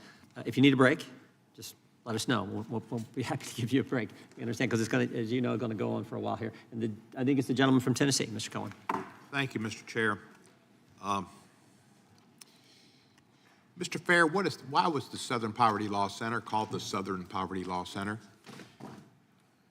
We were founded to defend the poor, to assist the poor, to resist racial terror against poor people across the South. So anti-poverty work has been in our DNA. We continue to do work on behalf of the unhoused, the hungry, the poor.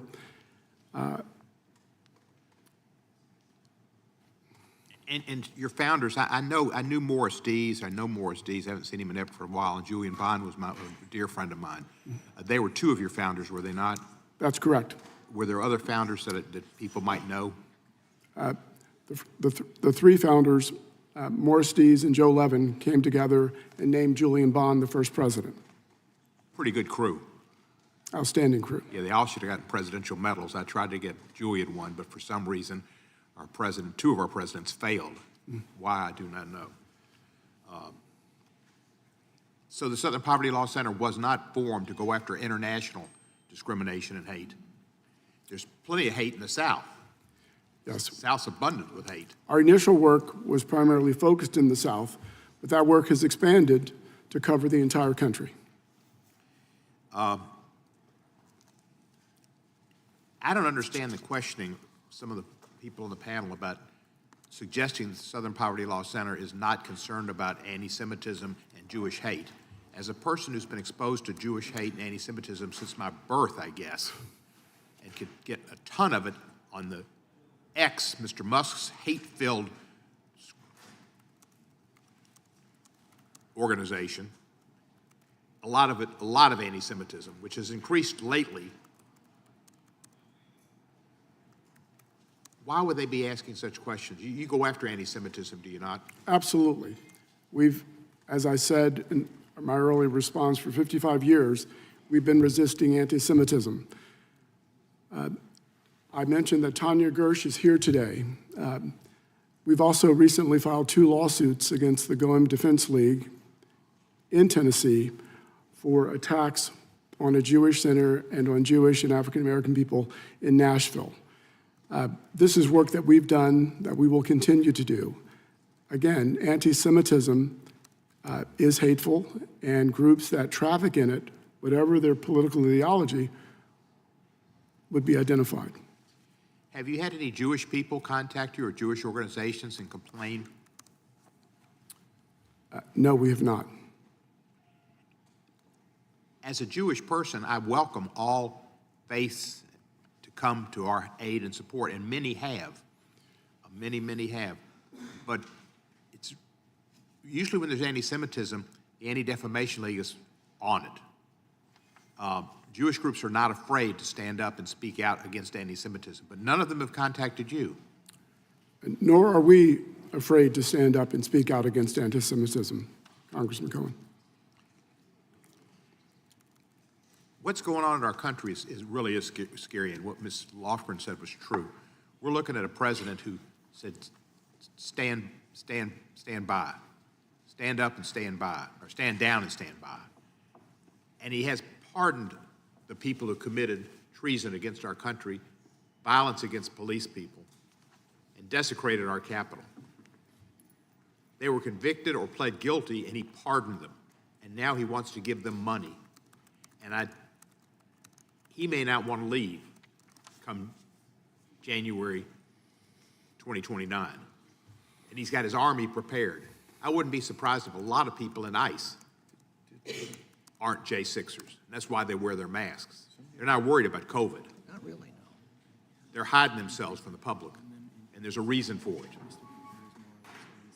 I value your work. When one of my best friends died about 8 years ago, Irvin Salke, who was also a friend of Julian Bond's, an outstanding member of the Ratner Sugarman Lucas law firm, the first African-American integrated law firm in Memphis, I asked that people give memorials to the Southern Poverty Law Center in his honor.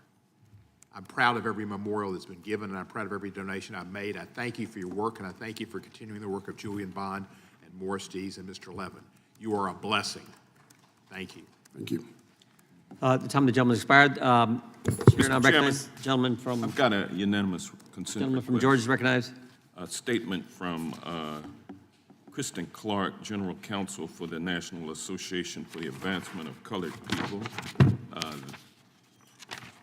that unequivocally opposes the targeting of the Southern Poverty Law Center, objection. an organization dedicated to combating hate violence in America. Without objection. The chair now recognizes the gentleman from Wisconsin for 5 minutes. Thank you, Chairman. On page 14 of the Year in Hate report, the SPLC criticizes the Alliance Defending Freedom for its Viewpoint Diversity Score initiative. Specifically, they state that the Viewpoint Diversity Score, quote, mimics white supremacist narratives. Mr. Bangert, my understanding of the Viewpoint Diversity Score is that it seeks to hold companies accountable for respecting all religious and ideological diversity in the workplace. Is that white extremism to you? Thank you for your question, Congressman. Absolutely not, and that allegation is preposterous. ADF works through its Viewpoint Diversity Score initiative, as well as through all the work that we do to defeat censorship by preserving freedom of speech. And the objection we have to what the SPLC has done with its hate map, especially when it comes to groups, conservative, pro-family groups like Family Research Council, TPUSA, Moms for Liberty, ADF, is that they work to defeat free speech by they work to defeat free speech by eliminating those groups from the public square entirely. And that's the distinction between the hate map and the work that ADF does. Well, I think I know the answer to this, but I'm going to ask you to maybe elaborate. Is it fair to say you disagree with the SPLC's designation of ADF as a hate group? We strongly disagree with that completely slanderous definition. Very good, thank you. Dr. King, do you think conservative groups advocating for viewpoint diversity is racist?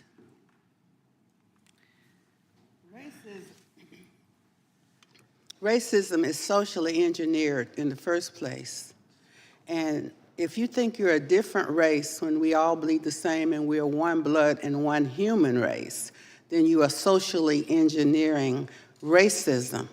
What I'm trying to understand is SPLC is funding the far right and the far left with informants that they send in to report back.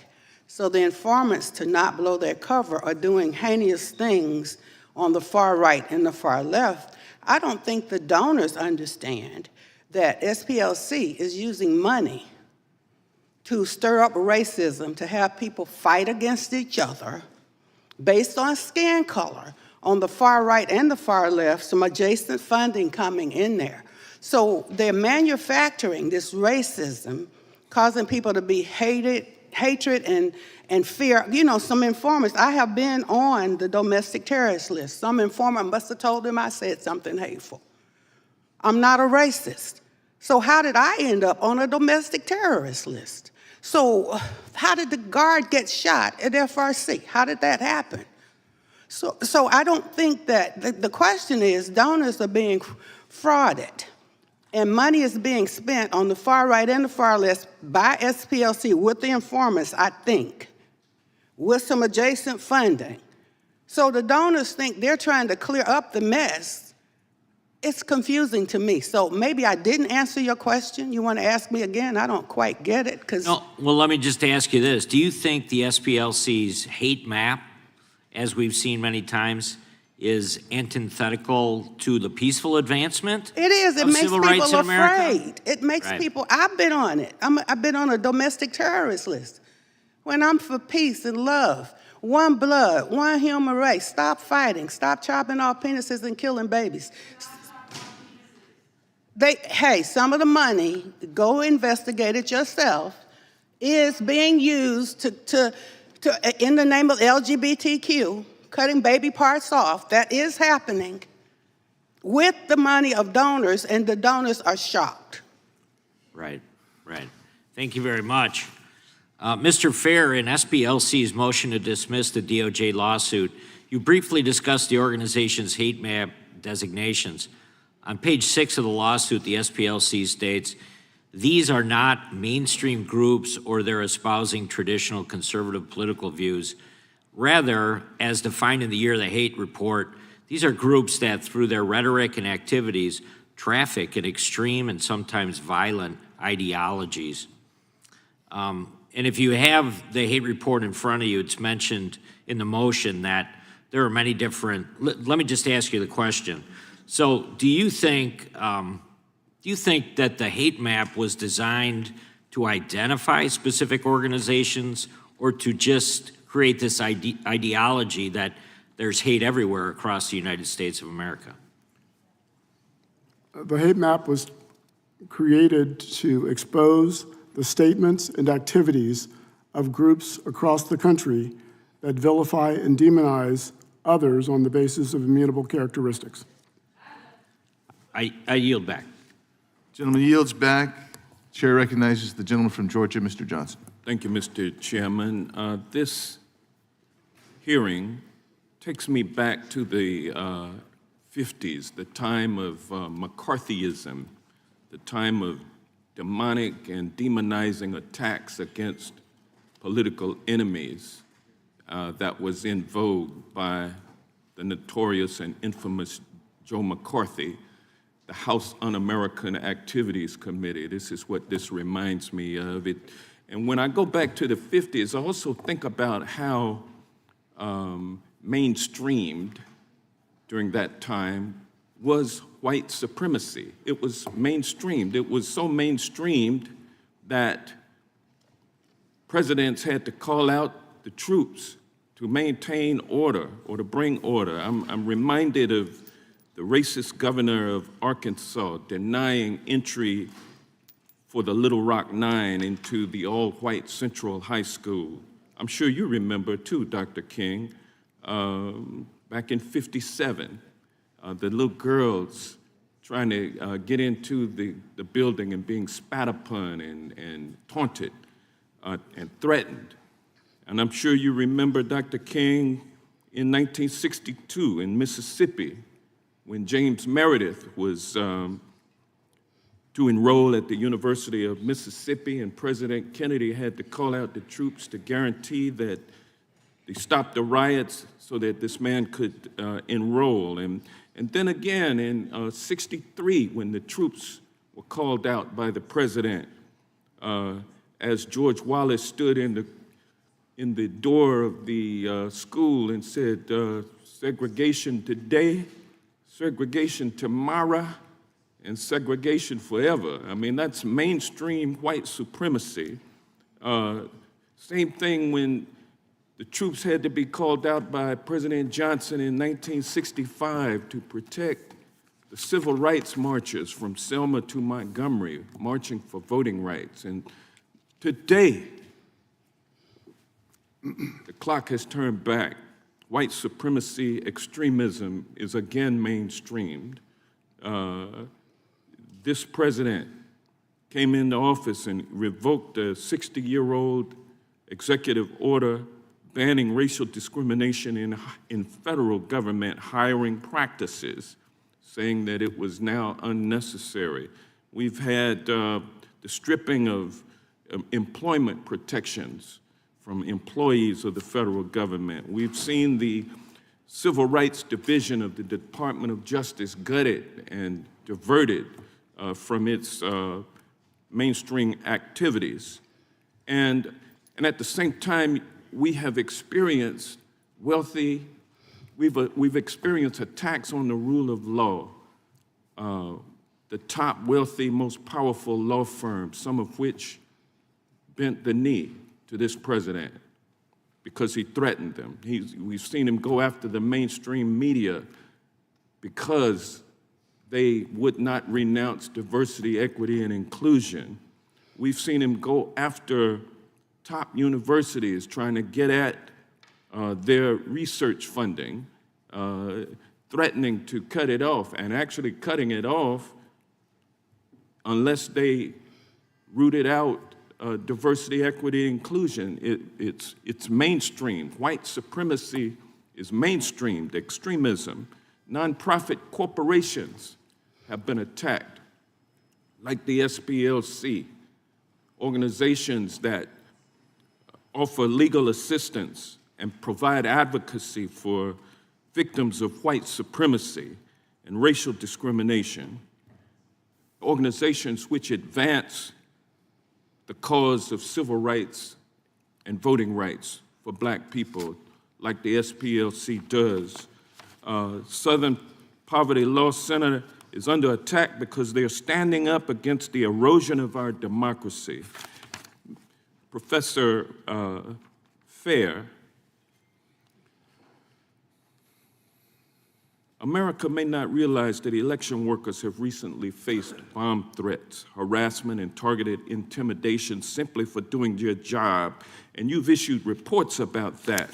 How are these threats part of the larger racial-based suppression tactics, and is this a reason why your organization has come under attack by this administration and by this committee?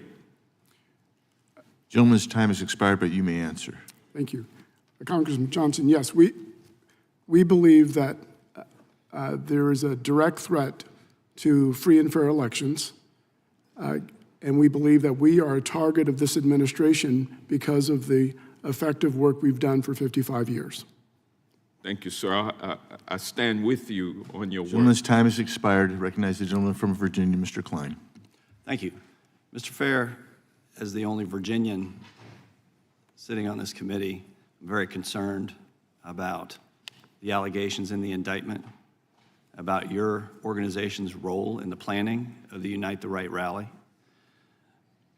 According to the indictment, one of your paid sources, F-37, maintained an active online presence making racist posts under the supervision of the SPLC.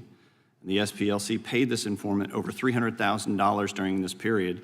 The informant was involved with the rally. Now, I would ask you questions about that, but I know from your past answers you're not going to answer anything related to this indictment.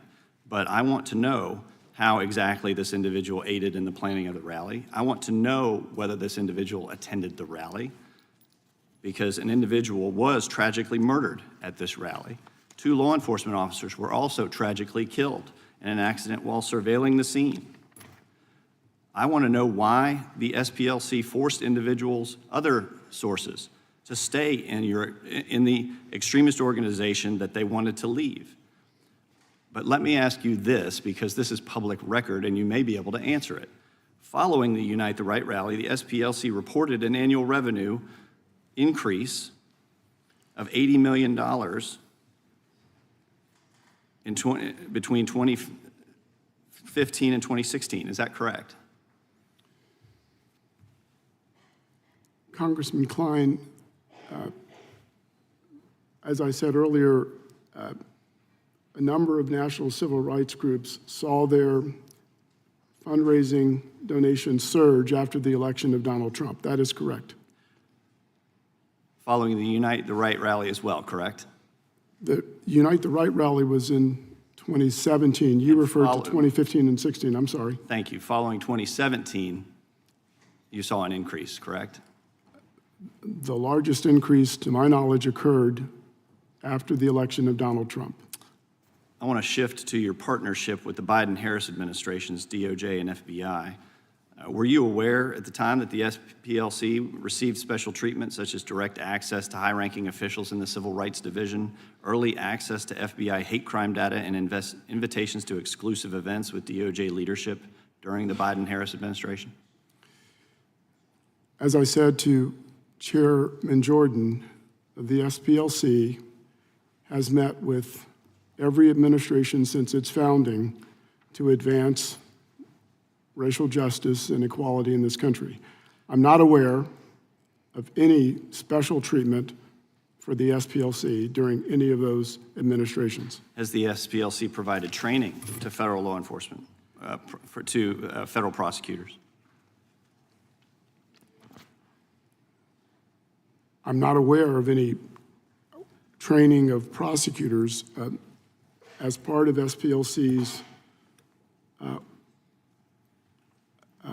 work. We did work with law enforcement and sponsor trainings for law enforcement, if that's what you mean. Thank you. Mr. Banger, how does collusion between law enforcement and partisan groups like the SPLC undermine civil rights protections for Americans? Thank you, Congressman. The problem with the SPLC is that it's trying to shut down debate in the public square. And there are numerous examples of the SPLC colluding, not just with law enforcement, but also major corporate actors to do exactly that. Of course, we all witnessed what happened with the malicious prosecutions by the Biden administration's DOJ under the FACE Act. But it goes beyond that. We've seen major corporations consistently canceling, debanking, refusing service to organizations that simply have a political disagreement with the SPLC, oftentimes on issues that the vast majority of the American public disagree with the SPLC on. And yet they're pressuring both the government and large corporations to take adverse action against those corporations simply to grind to political acts. That's not right. Well, you've discussed how the labeling of an organization as a domestic terrorist organization weaponizes this type of activity against Christian groups. What is the problem with nonprofit organizations receiving special treatment from and maintaining a special relationship with a law enforcement agency like the DOJ or the FBI? Well, Congressman, nonprofit groups are not politically accountable to anyone. They're not politically accountable under the First Amendment. And of course, they have the right to freely speak. Of course they do. But when they use that right to persuade government actors, powerful corporations, to refuse the public square to their political opponents, that's a problem.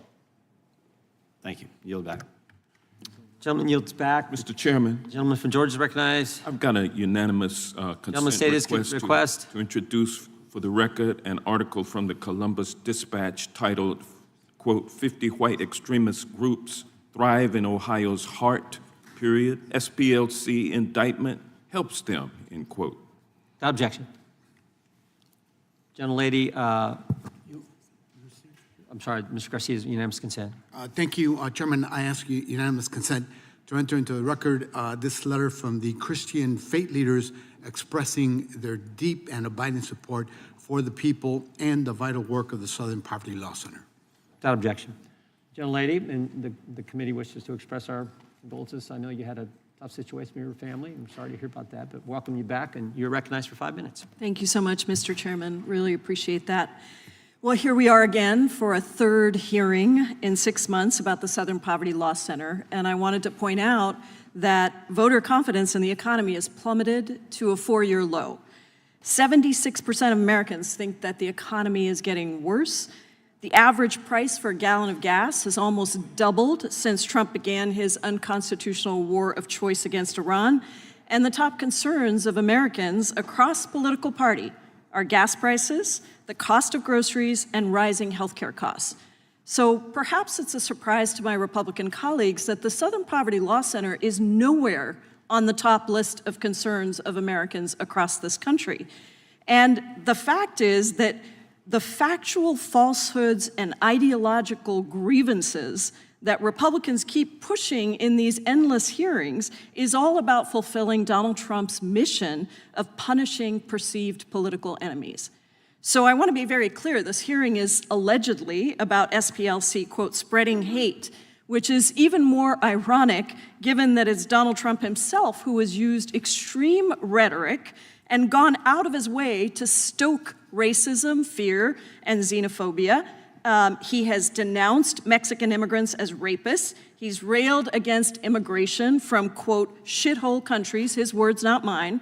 He has enacted travel bans against dozens of countries, which a federal court just ruled unlawfully targeted people from 39 African, Asian, Latin American, and Middle Eastern countries. And he and Republicans have tried to end birthright citizenship and have given hundreds of billions of dollars to rogue ICE and CBP agents to kidnap and disappear immigrants of all immigration statuses, including, by the way, United States citizens.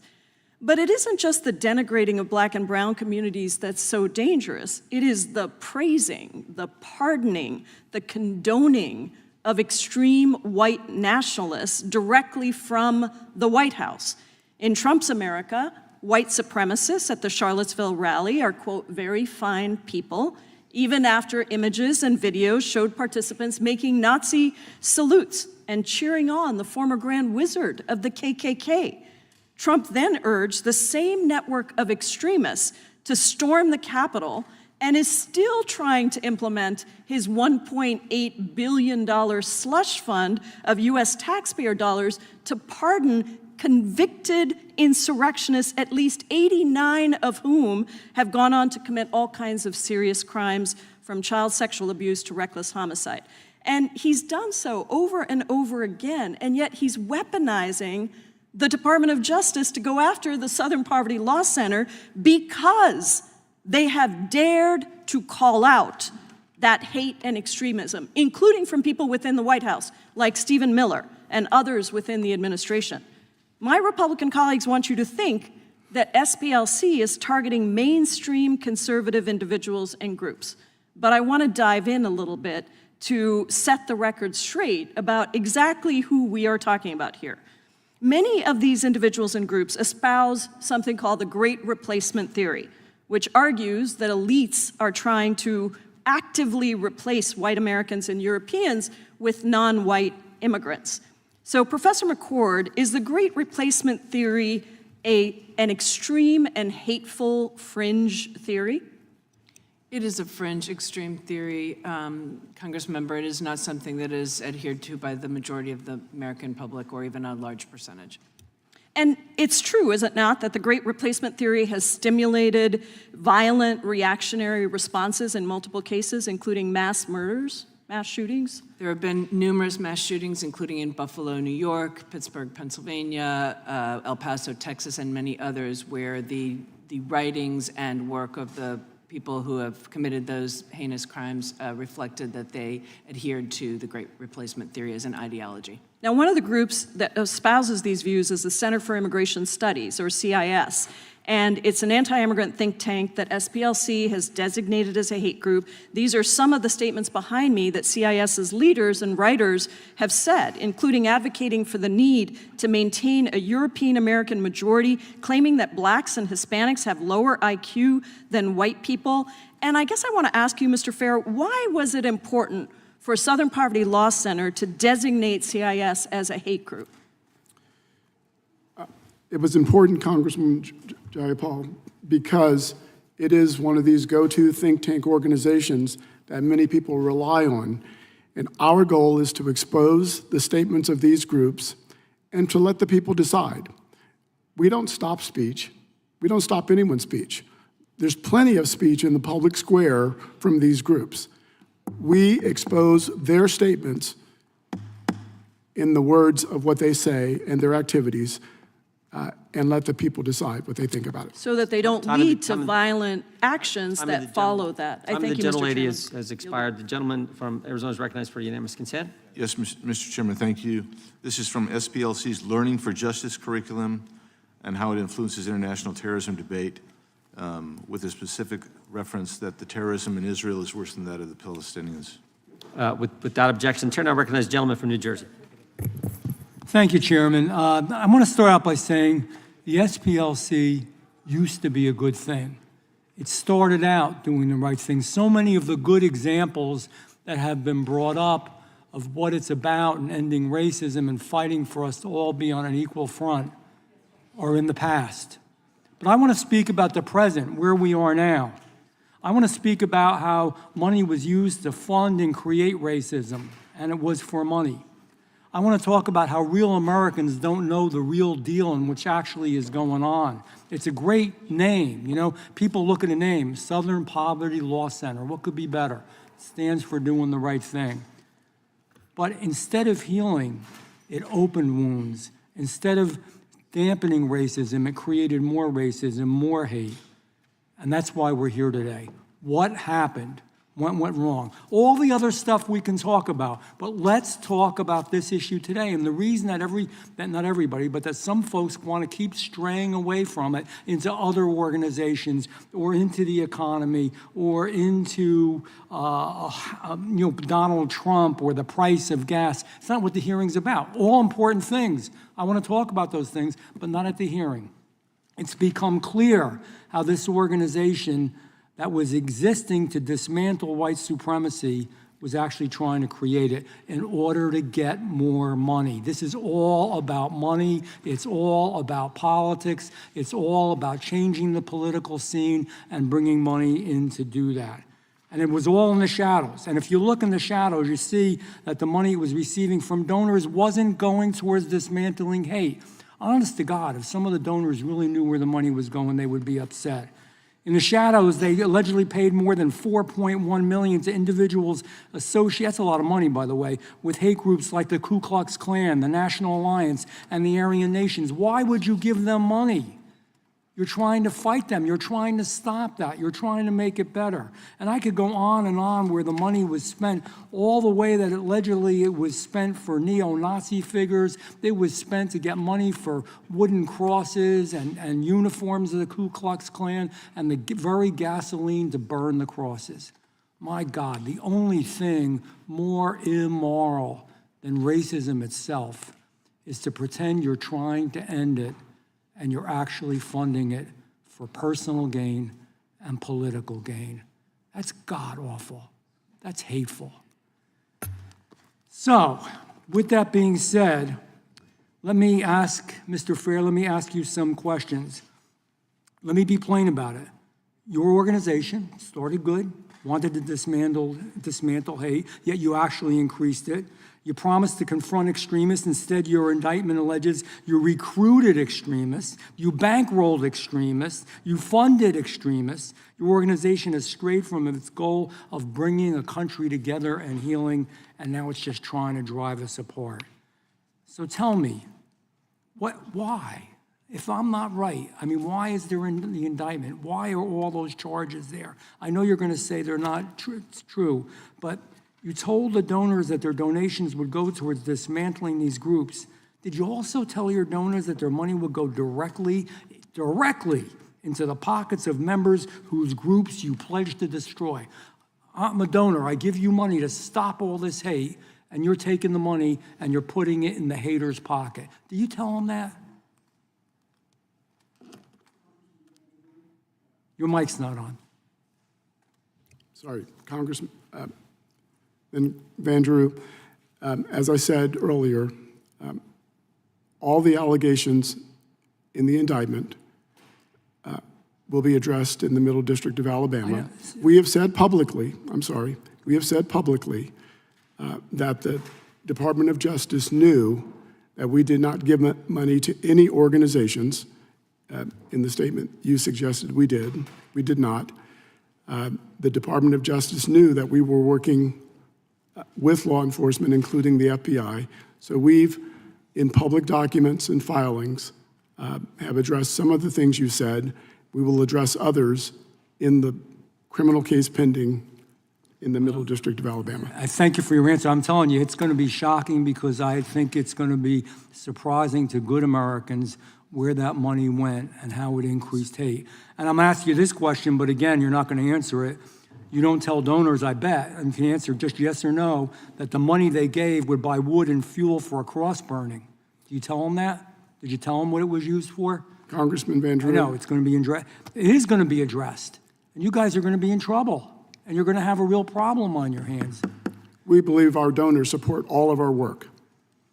I yield back to the chairman. Mr. Chairman, I have a UC. Actually, I have General, consider request. Yes, this is an article from ProPublica. Members of several well-known hate groups identified at Capitol riot. Objection. And the next one is from Salon, and it says, SPLC indictments lend support to hate groups for decades. The Southern Poverty Law Center has fought hate. Now the Justice Department wants to stop it. Without objection, Chair now recognizes. Mr. Chairman, I have a unanimous consent as well. Gentleman from Texas recognized. My colleague, Ms. Jasmine Crockett, said she was unaware that children's genitalia was being cut off.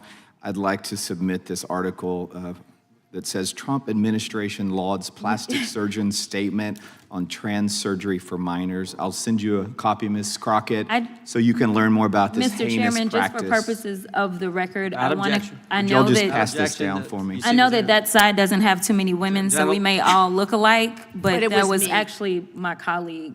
I take full credit. Gentleman.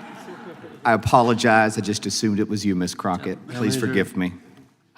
Mr. The gentleman from New Jersey for UC. Unanimous consent from YouTube. DOJ indictment alleges SPLC funded Klan activities, including reimbursements for cross burnings. Without objection, Chair recognizes the gentleman from Colorado.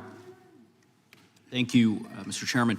Thank you to all of our witnesses for being here today and for your testimony. Reviewed all of your written testimony and appreciate the opportunity to ask you a couple of questions about it.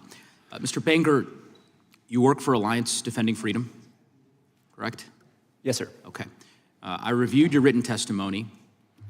Safe to say you disagree with the Southern Poverty Law Center's designation of your group, right? We do. Okay. And based on your written testimony and based off some of what I found on your website, some deep resentment about that designation, fair to say.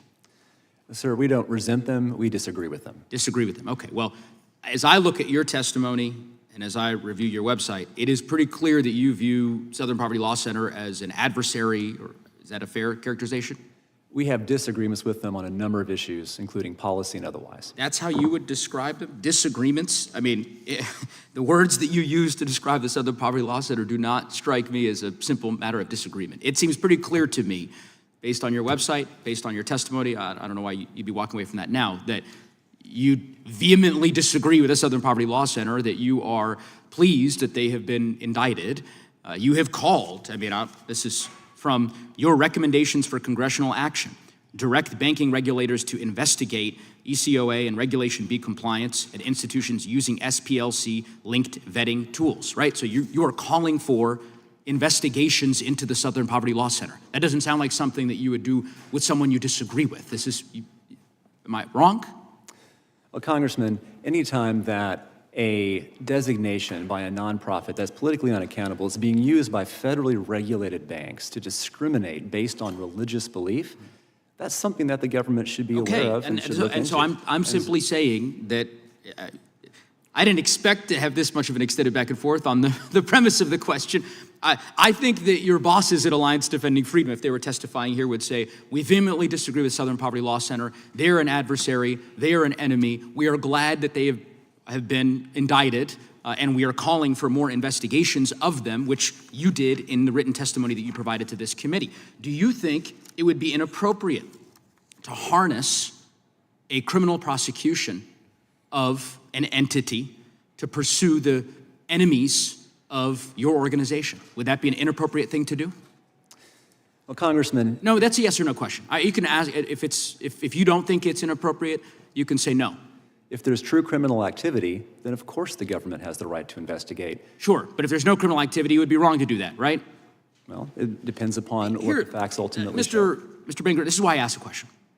You are a former Attorney General. I think you know why I'm asking you the question. You're a former Deputy Attorney General within the Texas Office of Attorney General. You went to the FBI and gave a whistleblower complaint about Ken Paxton, the Attorney General of Texas. You did so because you believed that there was criminal wrongdoing. Let me read this quote.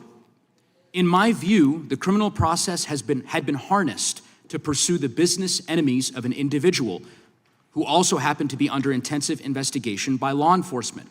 That's your quote from an article a few years ago after you went to the FBI about Mr. Paxton. It is very clear that Alliance Defending Freedom and a wide variety of other organizations that have been designated by the Southern Poverty Law Center resent it, vehemently disagree with it, have been demanding a criminal investigation and indictment of SPLC, and they have now gotten their wishes from the president's personal lawyer, who, of course, as we know, now serves as the interim Attorney General of the United States. And I just think it's important for us to be candid about that. I don't know if the chairman agrees with you going to the FBI about Ken Paxton. I'm not sure if Mr. Gill or Mr. Roy or some of my colleagues here, maybe they'll ask you a question or two about the Republican Attorney General of Texas and why it was appropriate for you to go to the FBI with allegations of wrongdoing. I'm certainly glad that you did that. I would tell you that, like you, the SPLC, as I understand it, has gone to the FBI on many occasions to provide the FBI with information about suspected criminal activity. And in fact, that criminal activity, the reported criminal activity, has ultimately been prosecuted.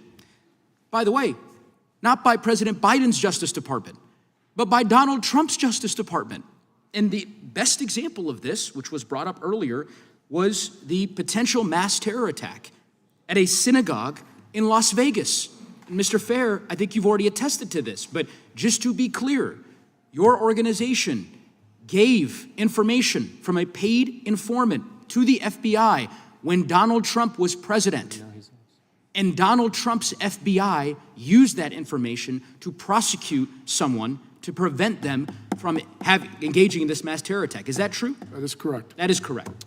Thank you, Mr. Fair. Thank you, Mr. Bankert. Yield back. Gentleman yields back. Time the gentleman expired. The chair recognizes the gentleman from Texas, Mr. Gooden. Mr. Fair, during the Biden-Harris administration, the SPLC included many mainstream conservative groups in their hate map, including Alliance Defending Freedom, Charlie Kirk's Turning Point USA, and Family Research Council. To your knowledge, did the SPLC include Antifa, which is an actual domestic terrorist organization in its hate group? Congressman Gooden, just for the record, the SPLC does not have a domestic terrorist list. I'm not sure what Dr. King was referring to, what list she's referring to. As I understand, she's on none of our list. We have a list that identifies groups based on the statements that they and their leaders make. Is Antifa on your hate map?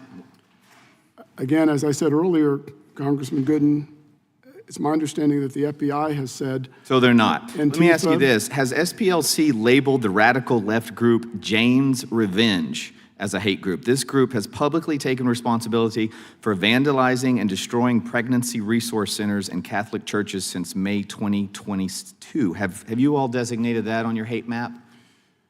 Congressman Gooden, if you've looked at our hate map, you know the criteria we set for designating groups.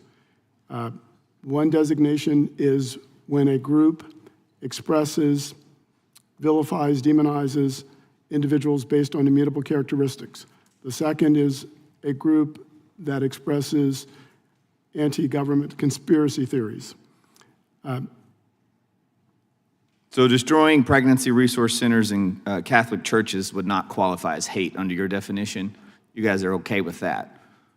But God forbid Turning Point holds a rally. That's considered hate, but destroying a Catholic church or a pregnancy resource is not. Just to be clear, help me understand. No, Congressman Gooden, the SPLC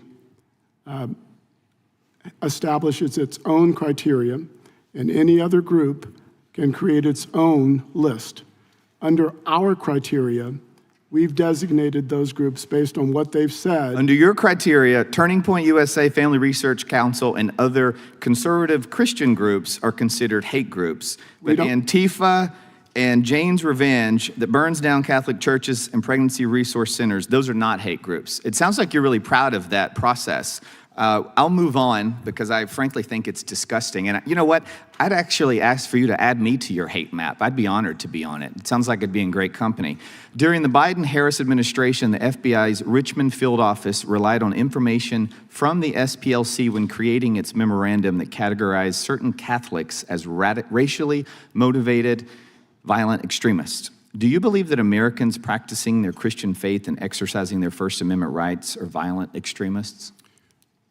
Congressman Gooden, The SPLC doesn't identify any group based on religion. We too believe in religious liberty.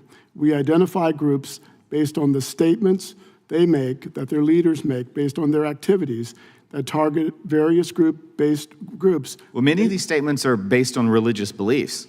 So I'd take issue with that. Let me ask you, were your donors informed of your partnership with federal agencies under Biden-Harris administration? Did you let them know that you all were working with them? Congressman Gooden, the SPLC has worked with every administration since our founding to advance racial justice and equality in this country. We believe our donors and supporters support all of the work that we do. So funding radical racist groups is something that your donors are on board with. I have a hard time believing that. Mr. Jordan, I'll yield the balance to you. I thank the gentleman for yielding. Mr. Fair, if you're trying to stop hate, why would you encourage people to attend a hate rally?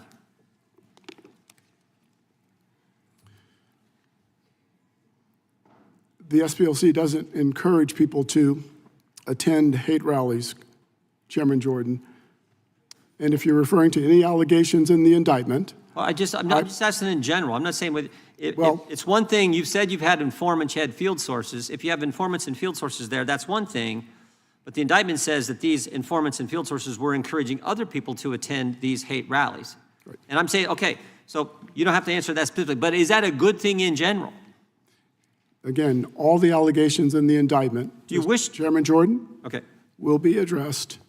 Do you wish you hadn't have done the program?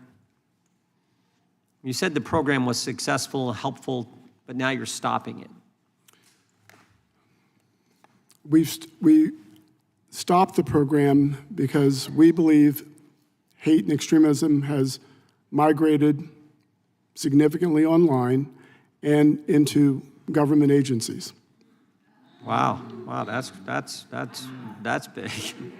That makes no sense. The chair now recognizes. Mr. Chairman, I've got a UC request, if that's all right. Gentleman can say his UC request. Okay. First, I ask unanimous consent to introduce this article about whether, in fact, people have been driven from the public square. 2025 was a banner year for Alliance Defending Freedom in their newsletter.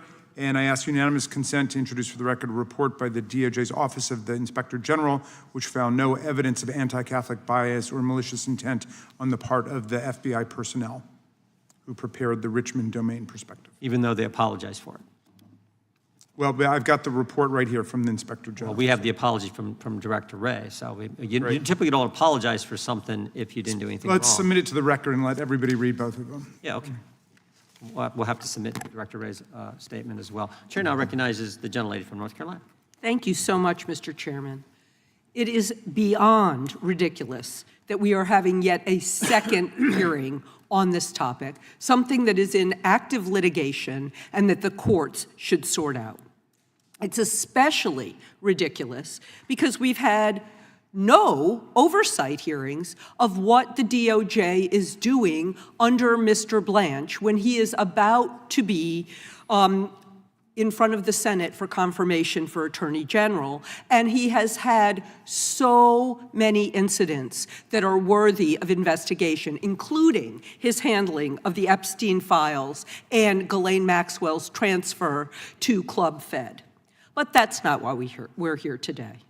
My colleagues on the other side have continued to cite the indictment as if it is some kind of proof, it's just an indictment, that SPLC has engaged in wrongdoing.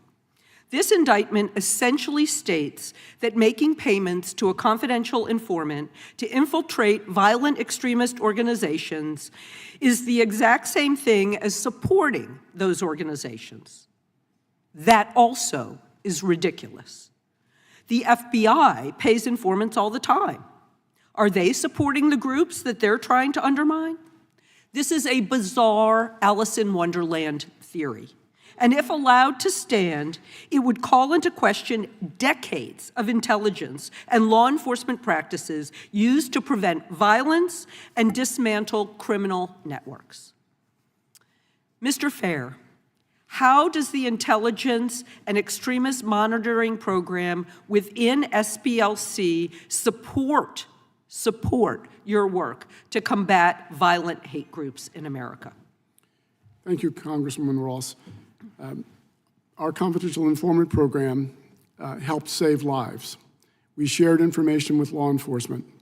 It helped protect the public. It helped protect our staff. We were able to gather intelligence and dismantle some of these groups. Thank you. It is astounding that our own Department of Justice, which benefited from this intelligence gathering, seems not to understand how this process works. But that's the current Department of Justice.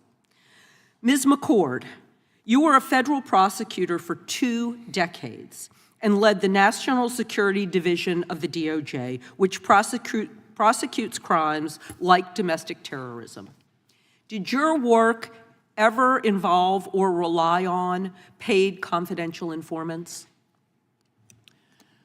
Yes, it is a practice, an investigative technique, tactic, strategy that is used by law enforcement, paid informants, cooperators, not only to investigate potential crimes of terrorism, but also drug trafficking rings, human trafficking rings, child pedophilia. And can you give us an example of when information from an informant was used to build a federal case against a criminal network? There are many examples, Congressmember Ross, and certainly oftentimes this results in allegations in indictments, including the information provided by paid informants, and oftentimes testimony at trial that also comes directly from informants. Great. Thank you, Ms. McCord. This is essential work. And of course, we know that SPLC donors have absolutely no problem with this practice. As one of them stated in the wake of this indictment, we knew they were paying informants. The indictment is a laughingstock. It is on specious legal grounds. Veteran prosecutors have called this indictment frail and deficient, and particularly weak. One federal civil rights prosecutor, an FBI agent, even stated, and I quote, "I don't think any prosecutor with white-collar experience would look at this indictment and believe it makes out the elements of a crime. It is not a valid indictment." We know why this indictment was brought. It's just one of the many weaponized moves that Todd Blanche and the DOJ has taken at the president's behest to silence dissent for his month-long audition for Attorney General. And he's going to get his time in front of the cameras. This is proving loyalty to Donald Trump, but it's clearly not loyalty to the law. I yield back. Yields back. Gentleman from Arizona is recognized. Thank you, Mr. Chairman. Thank you, everyone, for being here today. Mr. Fair, are you familiar with J&J Electronics?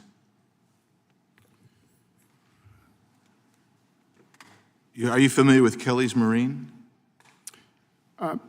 Congressman Biggs, I'm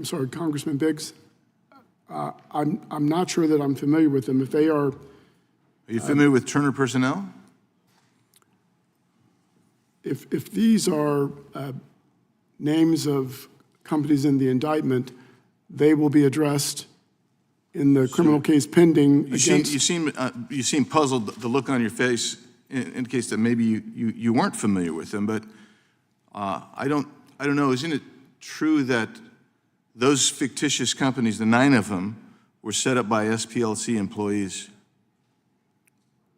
Congressman Biggs, all of those allegations in the indictment will be addressed in the Middle District of Alabama by SPLC's counsel. Isn't it true that SPLC created bank accounts in the names of those 9 companies that actually did not exist? Congressman Biggs, all of those allegations in the indictment will be addressed. Same answer. Isn't it true that one bank investigated and found that the accounts were fake, that the accounts were all fake? Same answer, Congressman. And isn't it true that SPLC admitted in writing that those entities were, quote, open for the benefit of Southern Poverty Law Center operations, close quote? There are allegations in the indictment that will be addressed in the Middle District of Alabama by SPLC's counsel. And isn't it true that executing bank documents claiming to own a company that does not exist is lying to a federally insured bank? And I'll assume that you're going to give me the same answer, right? Probably. The superseding indictment describes a field source referred to as F9. If you go to page 6 of the indictment, F9 fundraised for the neo-Nazi National Alliance while receiving SPLC funds. He received at least $1.2 million. He was in a romantic relationship with the SPLC employee who oversaw all payments to field sources. Isn't that true? That's an allegation in the indictment that will be addressed in the Middle District of Alabama. Well, I hope they address it because your employee shared a home with F9 and 2 bank accounts. Isn't that true? That is an allegation in the indictment. Did you know the person who was overseeing payments to field sources? I do not know. So you didn't know that the person who's in charge of overseeing payments to field sources, which you claim was a big, important program, you didn't know that that individual was living with and sharing bank accounts with one of your clandestine sources? That's an allegation in the indictment, Congressman Biggs, that will be addressed. That individual, you didn't know that, basically, is what the look on your face says. But here's the deal. The look on my face says that all of those allegations in the indictment, Congressman Biggs. That's what your mouth says, but your look on your face says you had no idea, because the individual later became a director of your intelligence project. Did you approve that promotion?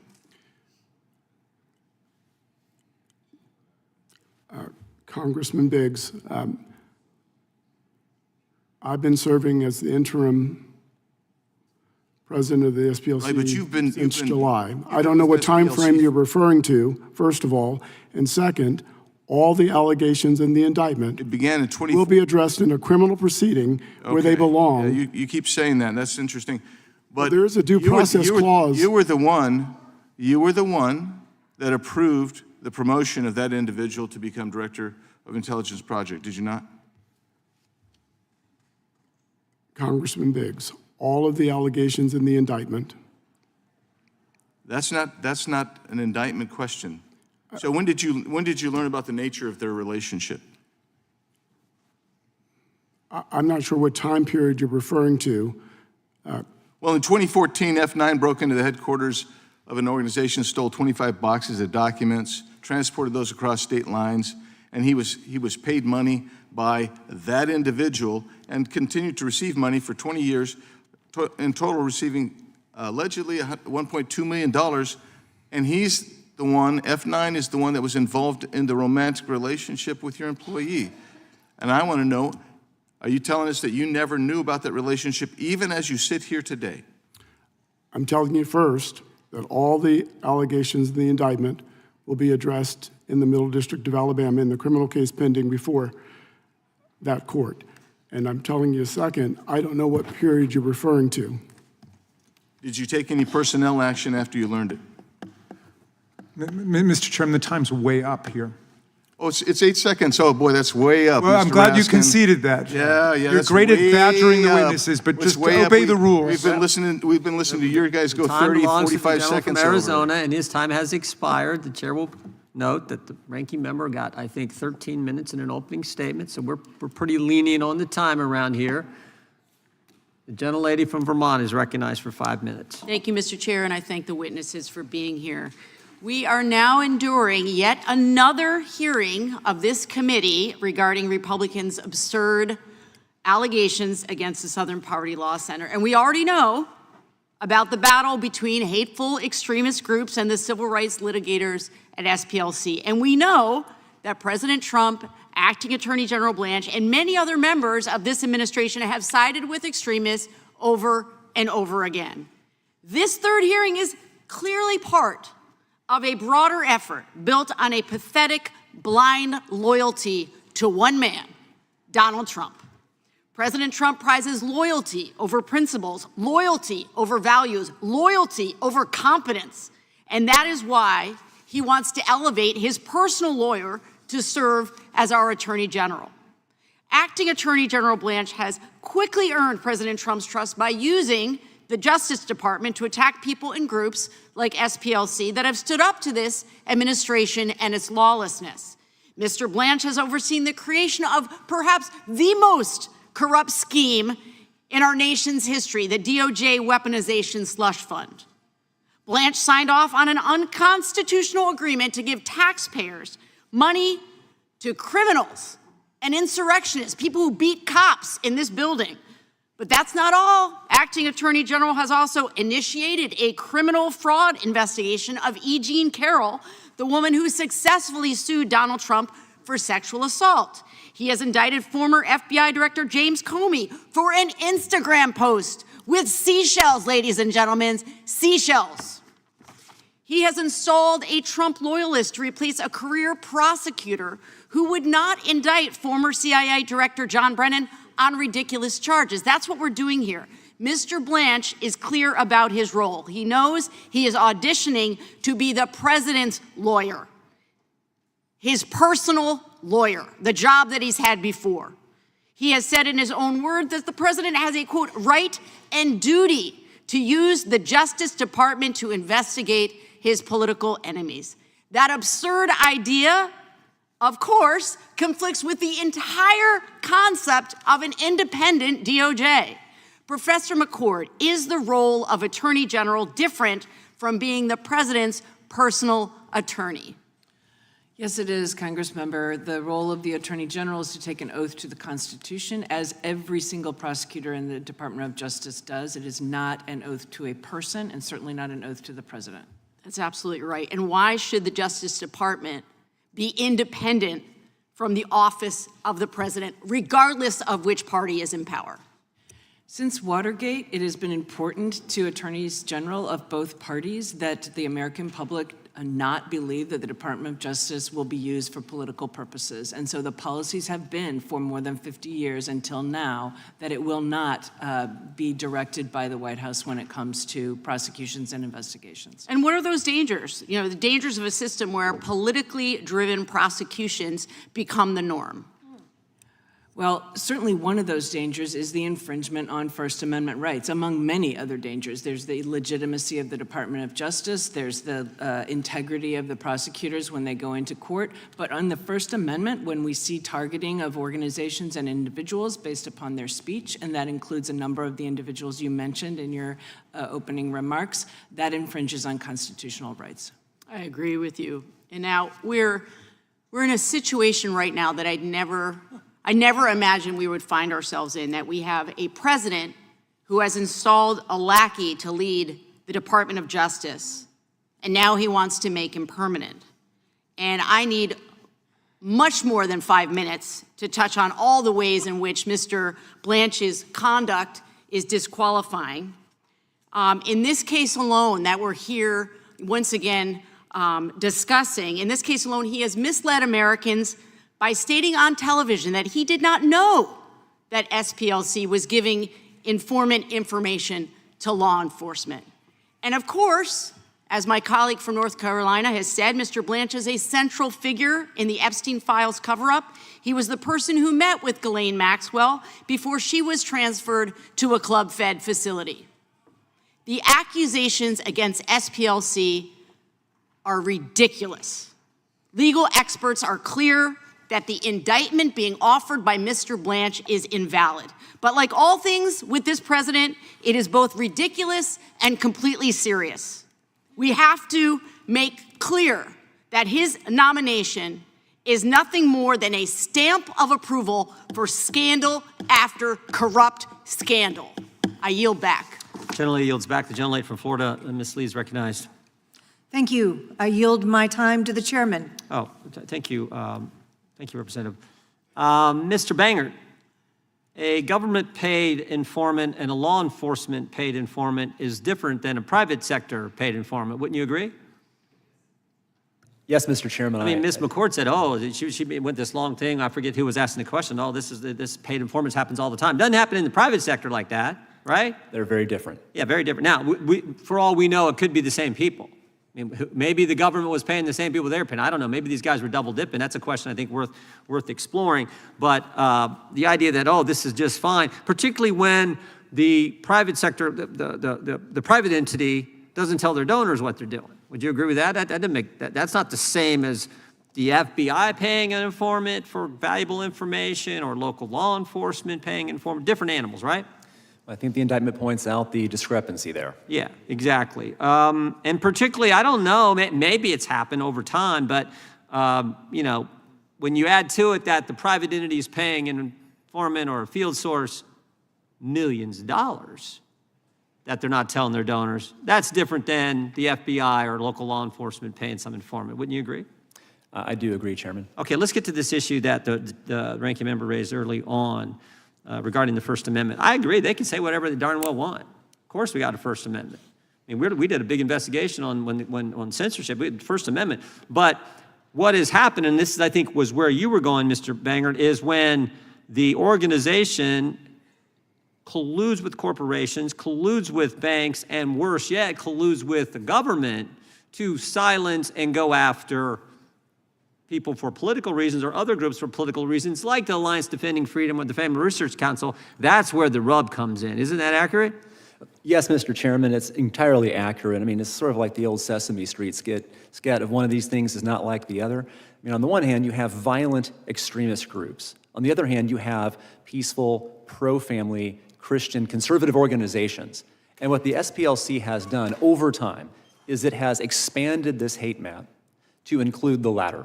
Yeah. And then what it's done after that is it's launched this organization called Change the Terms, gone to corporate America, and embedded itself in the decision-making architecture of corporate America, including key institutions like financial firms, technology firms, online social media platforms, and demanded that they deplatform, debank, and deny services to every single organization on that hate map, including the ones that aren't like the other. And again, that's all bad. We disagree with it. Lumping you all together and going to these entities and doing that.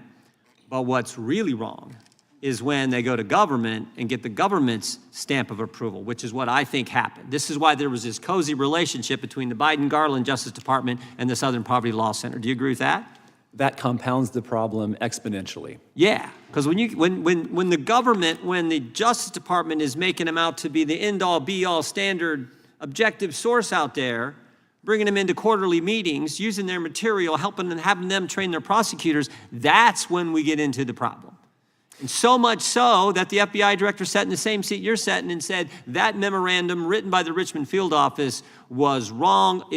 I was aghast. I can't remember all the terms he used. That's where it leads to an actual document from the government saying if you're a pro-life Catholic, you're an extremist. The government, especially when it's engaging in prosecution, relies on evidence. The hate map, as courts have found, is not evidence of anything. In fact, it's a sham and a fraud. Yeah, so all that went on, and now we learn that they had field sources, that's what they called them, that they were paying $4 million over a period of years, and these field sources were engaged in all kinds of ridiculous, hateful, racist things, all while telling their donors, we're doing the great stuff. That's the story. And that's why the Justice Department's investigating and has indicted them. Anything I get wrong in that there, Mr. Banger? It is a tale of hypocrisy. Yeah. I thank the gentlelady for yielding. I will give you back 30 seconds. God bless you for yielding me 4 minutes and 30. Thank you, Mr. Chairman, and I think you just said it. You know, what we're seeing here is an organization that held itself out to be doing good work in the country, and what we're hearing today is that, in fact, it was colluding to fund and support and conspire with some of the very organizations it claims to want to defeat. It is discouraging, and it is so critical that we have brought transparency to this issue here today. Thank you, Mr. Chairman. I yield back. Gentlelady yields back. Gentlelady from California is recognized. Thank you, Mr. Chair. So on May 18th of this year, 2 teenage gunmen opened fire on a mosque in San Diego, California, and they murdered 3 people. Then they turned their weapons on themselves before law enforcement could apprehend them. These assailants, they were teenagers. They were children. And children are not born with hate. They are taught hate. President Fair, is that a fair assessment?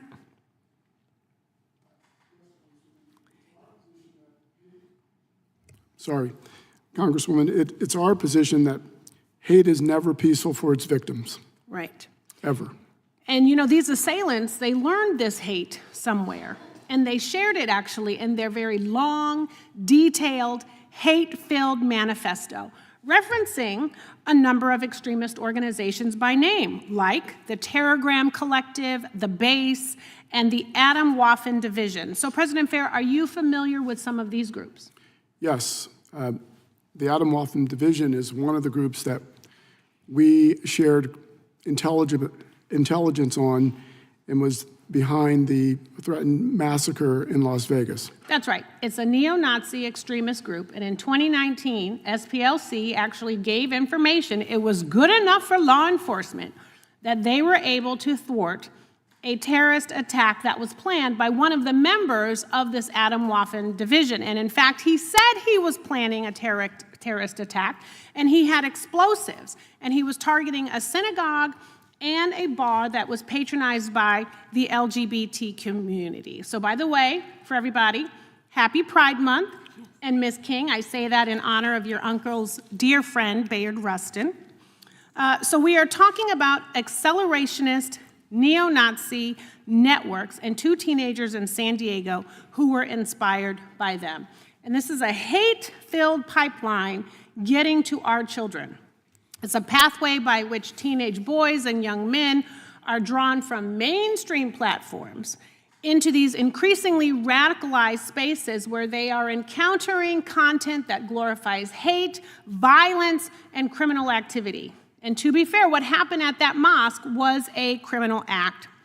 I think it's curious that Republicans haven't had any of these groups come before this committee and prove that they are not spreading hate. Where are those hearings? But maybe my Republican colleagues are okay with having neo-Nazi extremist groups teaching your children or their children, but I'm not. We've also heard today that those with traditional Christian beliefs are being treated as threats and terrorists. We've heard a lot today about how the SPLC is anti-Christian. We're being told that the organization worked with the Biden administration to target traditional Catholics for their political and religious beliefs, and that the org discriminates against anyone with traditional or Christian views. I think those are lies. So speaking of lies, for the record, President Fair, do you maintain a domestic terrorist list? We do not. Okay. So Dr. King, for example, is not on this non-existent list. Is that true? That is true. I'm not sure what list she's referring to. Okay. Is she on a hate map? No. Okay. So per usual, the facts are being twisted to attack the SPLC and the work it does across this country to tackle hate groups and violent extremists, because SPLC actually dares to dissent against this administration, and therefore you all have a target on your back. But don't take my word for it. I have a video. I've been hearing that there are people who think the SPLC is anti-Christian, and I really don't know what Bible they're reading, because my experience of the SPLC is that they help churches feed hungry families, they help struggling communities. They informed me personally about need in our state, about a decrease of SNAP benefits, about hospital shortages. And the work that we do in our community, and without SPLC and the knowledge that they bring, it would limit us to be able to serve and understand what our community needs are. And certainly the values of SPLC in these more than 4 or 5 decades exemplify the values of the gospel: inclusion, solidarity, concern for the least among us, and a zeal for justice. So I fully support and want the SPLC to be known for who they are and in real time, in real life, because of what they do for others. Thank you, and I yield back. Gentleman yields back. Gentleman from Alabama is recognized. Thank you, Mr. Chairman. And thank you to the witnesses for being here today. Ms. King, great to see you again. I think you've done more to unite, I know in my region of the country, people than to divide them. And you've done it with a much smaller budget than some of the people you battle against. So thank you for your kind work. You've always got a wonderful heart and an amazing testimony. And your family's been a blessing to Alabama, and you've been a blessing to our family. So thank you for being here. The Southern Poverty Law Center is headquartered in Montgomery, Alabama, one of the most important cities in the history of the civil rights movement. But Montgomery is not a shield. The civil rights movement is not a fundraising costume. And Alabama donors are not an ATM. That history belongs to the men and women who marched, who prayed, who suffered, and changed this country. Alabama Attorney General Steve Marshall has opened a civil investigation into the Southern Poverty Law Center under the Alabama Consumer Protection Act. This subpoena asks a straightforward question. When Alabama donors gave money to fight hate, were they told the truth about where that money could go? Southern Poverty Law Center has spent years putting labels on other people. It has even used hate watch to target me. As a matter of fact, I think the reason I'm on the list, and there's 11 congressmen on this list, is because we simply put a flag in front of our office that encouraged the people to pray for this nation. It's called the Appeal to Heaven flag. Somehow or another, I became a hateful person, and I was put on a hate watch list simply because I put a flag up that encouraged, one of the founding flags of this nation, to encourage our country to pray for our leaders. And then those leaders are put on a hate list, and it's published. So my name's on a list along with 10 others, courtesy of some hate watch group. I don't know, Dr. King, if we're on the same list, but I'm honored to be on a list with you any time of the day, any week, any month that we're in a fight together for this country. So I encourage you to tell your people to keep on praying, and we'll keep flying our flag. How about that? So question, Mr. Fair. Southern Poverty Law Center, as we know, is headquartered in Montgomery, Alabama. Is that correct? Yes, it is. I don't know if your mic's on. Yes, it is. Are you here today as the interim president and CEO of Southern Poverty Law Center? Yes, I am. Took over when? I'm sorry? When did you take that job? In July. Any idea why? Because I've supported the SPLC and its mission for my entire life. You don't think it had anything to do with the investigation that's going on? I'm sorry? You think maybe because of the investigation you were removed as interim CEO, or? That I was removed? I know you were actually installed. No. I joined as interim CEO because there was a vacancy, and the board asked if I would be willing to step in. Fair and enough. I said yes. Okay, so you received actually a subpoena from the Attorney General, Steve Marshall. You're aware of that, correct? Yes. Okay. Have you provided the documents that the Attorney General has requested? SPLC's counsel will reply to the subpoena. So you haven't as of yet? I have not. SPLC's counsel will reply to that subpoena. What do you think the SPLC is withholding from the Attorney General? It seems like they've slow-walking the information. At least that's what I've been told. SPLC's counsel will reply to the subpoena. Congressman Moore. Did the SPLC tell Alabama donors that donated funds could be used to pay informants tied to groups like the Ku Klux Klan, Aryan Nations, or the National Socialist Movement? Congressman Moore, all the allegations in the indictment will be addressed in the Middle District of Alabama in the criminal case pending against the SPLC.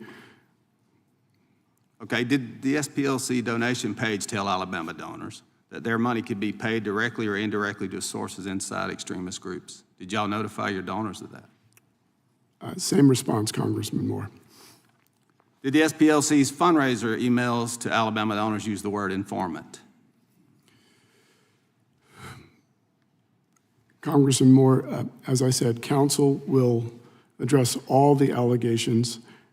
We believe our donors support all of our programs and all the work that we do. In closing, the SPLC has spent years accusing other Americans of hate. Accountability has come home to Montgomery. The issue is transparency. The issue is donor honesty. The issue is whether an Alabama-based organization can raise money off accusations of hate while refusing to answer basic questions about where that money went. Southern Poverty Law Center does not get to use Alabama as its headquarters, as a brand. We deserve better. The civil rights movement is not a fundraising costume, and Alabama donors are not an ATM. With that, Mr. Chairman, I'll yield back. Gentleman yields back. The chair now recognizes the gentleman from Illinois. Gentleman from Illinois. Thank you, Mr. Chairman. It's astonishing to see Republicans choose to humiliate themselves for a third time with this hearing, which is more of an indictment of them than anyone else. Everyone knows that the SPLC indictment is a joke, a bad one at that. Everyone knows that the legal arguments are nonsense, and everyone knows that Todd Blanche's corrupt henchman ordered the U.S. attorney to do this pathetic hack job, even though it'll never hold up in court. So why are Republicans putting us through this absurd gaslighting Olympics for a third time? Because their assault on the SPLC is a crucial part of the assault on democracy itself. The Republican Party used to be the party of Lincoln from Illinois. That's where I'm from. Today, it's nothing more than a debt cult and a political front for the white supremacist movement, tragically. That's as old as our country itself. As my Democratic colleagues have pointed out, there's a reason why Republicans are targeting the SPLC. No organization has been more effective in dismantling the Klan and other white nationalist groups, including through the use of informants.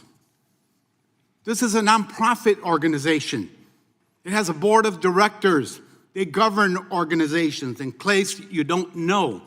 So the Republican Party protects these groups because they have the same goals: erase Reconstruction, erase the civil rights movement, destroy multiracial democracy, and restore Jim Crow in America. That's what this is all about, and it's right in front of us. They tried to violently overthrow an election, then got pardons from their ringleader, President Trump. They tried to embezzle billions of tax dollars to create a white nationalist slush fund at DOJ. But it ran into problems, didn't it? They divert law enforcement resources from combating white nationalism to low-level immigration enforcement. They accuse the SPLC of being anti-Christian for opposing anti-abortion, anti-LGBT bigotry, even though Christian leaders, as we saw in the prior video, nationwide support the SPLC overwhelmingly. Their morality bankrupt, they're morally bankrupt co-conspirators on the Supreme Court and in state legislatures are dismantling Reconstruction amendments and rigging elections to strip black and brown people of political representation. Let's be clear. The president and his enablers are carrying out the vision of the Klan, the Proud Boys, the Oath Keepers, and every other hate group because they exist and they act. They are courageous patriots, and they have fought for decades. It's the same old playbook on DEI, on mass incarceration, on the Voting Rights Act, on immigration enforcement. The racial profiling, the mass detentions, the stripping of due process, the undermining of birthright citizenship, everything that's happening in communities like mine, it's all the same playbook. And it's rooted in the same conspiracy theory, the Great Replacement Theory. Mr. Fair, thank you for being here today and for all that SPLC does. Would you agree that this administration's anti-immigrant agenda is part of the broader support of white nationalist movement? And how does the Great Replacement Theory underpin that movement? Yes, Congressman Garcia. The Great Replacement Theory suggests that whites in this country are being replaced by immigrants. And many of the groups that we identify as hate groups target immigrants, label them as criminals, as rapists, in the words of this administration and otherwise. There are any number of groups that express white supremacist views that this country should be a majority white nation. Those views are antithetical to the views of the SPLC. Thank you for sharing that. I yield back, Mr. Gentleman yields back. Gentlelady for California is recognized for unanimous consent. Thank you, Mr. Chair. I forgot I have some UC. Okay, gentleman, or gentlelady can proceed. San Diego mosque shooters left document revealing racist neo-Nazi beliefs. Objection. Vance praises YouTuber Nick Shirley reporting on Minnesota fraud. Without objection. Undocumented immigrant offending rate lower than U.S.-born citizen rate. Without objection. Yeah, okay. Anti-Muslim bigotry surges ahead of International Day Without to objection. combat Islamophobia. The annual report 2025, the Council on, American Islamic Relations 2025 annual report. Without objection. Anti-Islamic rhetoric from GOP politicians sparks concern over religious hatred. Objection. The SPLC's Year in Hate and Extremism 2024. Objection. And once again, the SPLC's hate map to establish clearly for the record who is and who is not on it. Without objection, I want to thank you all for your patience. We have about a half an hour based on the number of members yet to testify, so we'll move to that as quick as we can. And the gentlelady from Wyoming is recognized. Thank you. For any business to remain profitable, there must be both supply and demand. As for the Southern Poverty Law Center's business model, it needs to convince people that there exist certain types of discrimination and hatred in the United States and that it alone has the expertise to identify, target, and eradicate it. A lack of such discrimination and hatred would render the SPLC's existence obsolete. And that is largely what has happened in America.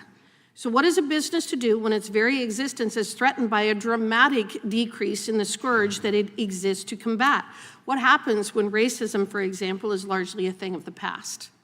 The Brain Trust at SPLC came up with their own unique solution to this conundrum. They decided to fund the very hatred that they claim to be fighting against. And like magic, the money has continued to roll in. In fact, advancing hatred has become quite profitable for the SPLC, as in 2024, the organization had over $829 million in assets, an endowment of approximately $738 million and $129 million in revenue. The bulk of this money comes from the contributions of the SPLC's donors, contributions that the donors thought were made to, quote, confront hate, stand up to injustice, and defend our civil and human rights, end quote.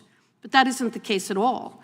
Instead of confronting hate, standing up for justice, or defending civil and human rights, the SPLC has been funding the exact opposite, with the added bonus of then using their donations to target right-leaning organizations such as the Family Research Council and Turning Point USA, simply because they believe in traditional marriage and the sanctity of the family unit while also opposing abortion. Stated another way, SPLC has been using its funds to attack those very organizations that actually do confront hate, stand for justice, and defend civil and human rights. And the SPLC funded actual Nazis and white supremacists in order to do so. In order to get away with this scam, the SPLC knew that it had to hide what it was doing. I mean, who was going to donate to an organization that has actual Nazis on the payroll to organize AstroTurf rallies to try to smear conservatives? The DOJ's superseding indictment filed on June 2nd approximates that between 2010 and 2023, the SPLC funneled $4.1 million in tax-exempt donor funds to various violent extremist organizations, including the Aryan Nations, the National Socialist Movement, and the KKK, via a series of fictitious accounts, and then committed bank fraud to cover it all up. The indictment goes on to say that these donor funds were ultimately used for the growth and recruitment of these organizations, the purchase of materials for cross burnings, that's despicable, and group attire and the production of racist paraphernalia sold at rallies. That's really despicable, that's gross. Mr. Fair, does the SPLC have any written policies to ensure that the payments you made to these organizations were not used to incite violence or engage in other activities that contradicts SPLC's public representations? Congresswoman Hageman, as I said earlier, all of the allegations that you've Do you have written policies to make sure that you're not funding the KKK? We don't fund the KKK. Well, you do. Actually, that's what's in the That's an indictment. allegation, Sure. Congresswoman. Have you and produced we- any of these We will discuss materials all to of those us? allegations. Have you produced those materials to this committee? What materials? Any materials, any written materials, so that you are not, to show that you have a policy in place to not fund hate groups such as the KKK? SPLC's counsel is working with this committee's counsel to respond to anyone your Did subpoena. anyone at the SPLC ever raise any concerns about your practice of funding hate groups? We don't fund hate groups. Why wasn't the SPLC, now, you're under oath, remember that. You are under oath here today. I said we don't fund hate groups. Okay, except the $4.1 million that you gave to the KKK, the National Socialist Movement, and the Aryan Nations. Congresswoman Hageman, those are allegations Okay. that will be You're under addressed. oath. That will be addressed All right. in the criminal case pending against the SPLC. The SPLC also played a part in funding the 2017 Unite the Right rally in Charlottesville, and you paid an organizer who drafted racist posts under the SPLC's supervision. You fomented the hate, and then you made bank off of it, about $80 million in the following months after that rally. But you didn't just make a ton of money that day. 3 people actually died, 2 police officers and a woman named Heather Danielle Heyer. So from the standpoint of your business model, making money off of hatred, you must say that that was actually a very successful day for the SPLC. Would you agree with that? SPLC doesn't foment hate. Well, that day you did. I guess that I'm out of time. With that, I yield back. Gentlelady yields back. Gentlelady from Georgia is recognized. Thank you, Mr. Chairman, and thank you to each of our witnesses. I have read all of your testimonies, and most Americans now believe that political violence will increase in the next few years. With the attempted kidnapping of Gretchen Whitmer, the anti-Semitic firebombing of Josh Shapiro's home, and the recent attempted assassination of Donald Trump, there's no doubt that extremism is on the rise. Just a simple answer, does everyone agree that this is a serious concern for our democracy? Ms. McCord? Yes. Mr. Banjert? Yes, political violence is always a serious concern. Dr. King? Yes or no? Just yes or no? All political violence is of great concern. Mr. Fair? Yes, Congresswoman McBath. Thank you. Last year, someone tried to firebomb a Republican Party headquarters in Arizona, and someone else fired gunshots at a Democratic Party office building in New Mexico. There have been politically and racially motivated mass shootings in Charleston, El Paso, and beyond.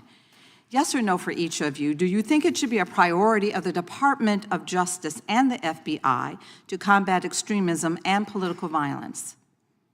Yes, regardless of ideology. Thank you. Yes, Congressman, I believe the department should be pursuing criminal acts of political violence. Thank you. Yes. Thank you. Yes, Congresswoman. Thank you. Our priority should be eliminating and deterring violence, a view that is not shared by the Trump administration. Last March, the Department of Homeland Security defunded the database at the University of Maryland that tracked domestic terrorism, hate crimes, and targeted violence, the only publicly available database of its kind in this country. Shut down at the very moment that its data showed a 25% increase in terrorism and targeted violence over the prior year. By summer 2025, the administration went on to dismantle DHS's Center for Prevention Programs and Partnerships, the primary federal unit for proactively stopping extremist violence, credited with disrupting over 1,000 violent plots. Last fall, the Justice Department quietly removed from its website a study showing far-right extremists were responsible for the bulk of ideologically motivated deaths, a fact that has been shown numerous times in multiple studies. Professor McCord, why is the Trump administration shutting down these tools and burying studies on violence at a moment when extremism is on the rise? Well, I can't get into the heads of every person in this administration, but it is certainly consistent with their mass deportation plans and the vilifying of people of color and immigrants into the United States. Thank you. Americans expect their government to keep them safe. Yet the administration seems determined to do so only when it fits their ideological narrative. There's no better example than the reckless pardon of the January 6th rioters, nearly 100 of whom have reoffended since the attack. One was arrested after threatening a person with a gun in a church parking lot. Another plotted to assassinate FBI agents, and yet another one in a plot to assassinate an elected official. Dr. King, in a letter from a Birmingham jail, your uncle writes to fellow clergymen about the dangers of turning a blind eye to those who do wrong to your neighbors. How do you reconcile that with the presidential pardons of 1,200 violent extremists? May I answer in this manner? Manufactured hate, socially engineered racism, because we are one blood and we are one human race. All of this is generating unwarranted fear and chaos. George Wallace, who was mentioned earlier, was one of the most racist people on the planet, and he repented, he admitted that he had been racist, he regretted it, and much healing came forth. And I understand Planned that, Dr. Parenthood King, admitted but I'm that it asking is you a racist question as is well. how do you reconcile with It is time for 1,200 pardons that have SPLC been made by the president? Time belongs, Dr. King, To time belongs to the lady. admit, I'm answering you.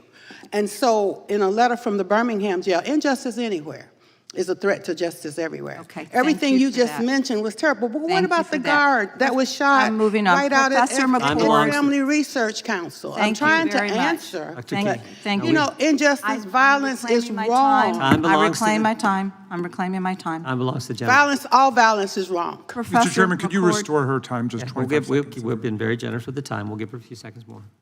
Okay. Professor McCord, does issuing blanket pardons to violent extremists who assaulted police officers help address this problem of rising extremism in America? No, it condones extremism by one side of the ideological spectrum. Okay, thank you. We still need organizations like the Southern Poverty Law Center. Just ask the committees in San Diego, Buffalo, and Jacksonville. You can ask me, a mother who lost her son to gun violence because a man made assumptions about him based on the color of his skin. Hate-driven violence and policy still exists, and we should dare to be bold, as Dr. King was, to fight against it. And I yield. Time the gentlelady's Mr. Chairman, could I do a UC? We'll go to Ms. Hageman, then I'll come to you. I have a UC request. An article from LifeSet, the both sides political violence narrative completely debunked. They cooked the books as typical. Another one, a letter from Andrew Clovet to Chairman Jordan and the committee about SPLC putting the Turning Point USA on its fraudulent hate map in the spring of 2025, and a September 1, 2020 letter from the Coalition for Jewish Values related to the SPLC hate map and what it does to the Jewish community and the risk that it places the Jewish Without community objection, in. gentleman from Maryland. Yes, just two, Mr. Chairman. The 2017 Trump administration FBI document listing the SPLC as its partner in fighting hate. Objection. And then this is from National Public Radio. Author details the spy network that took on America's post-World War II Nazi groups, the Anti-Defamation League and the American Jewish Committee went undercover. Objection. Gentleman from Wisconsin is recognized. Thank you, Mr. Chairman.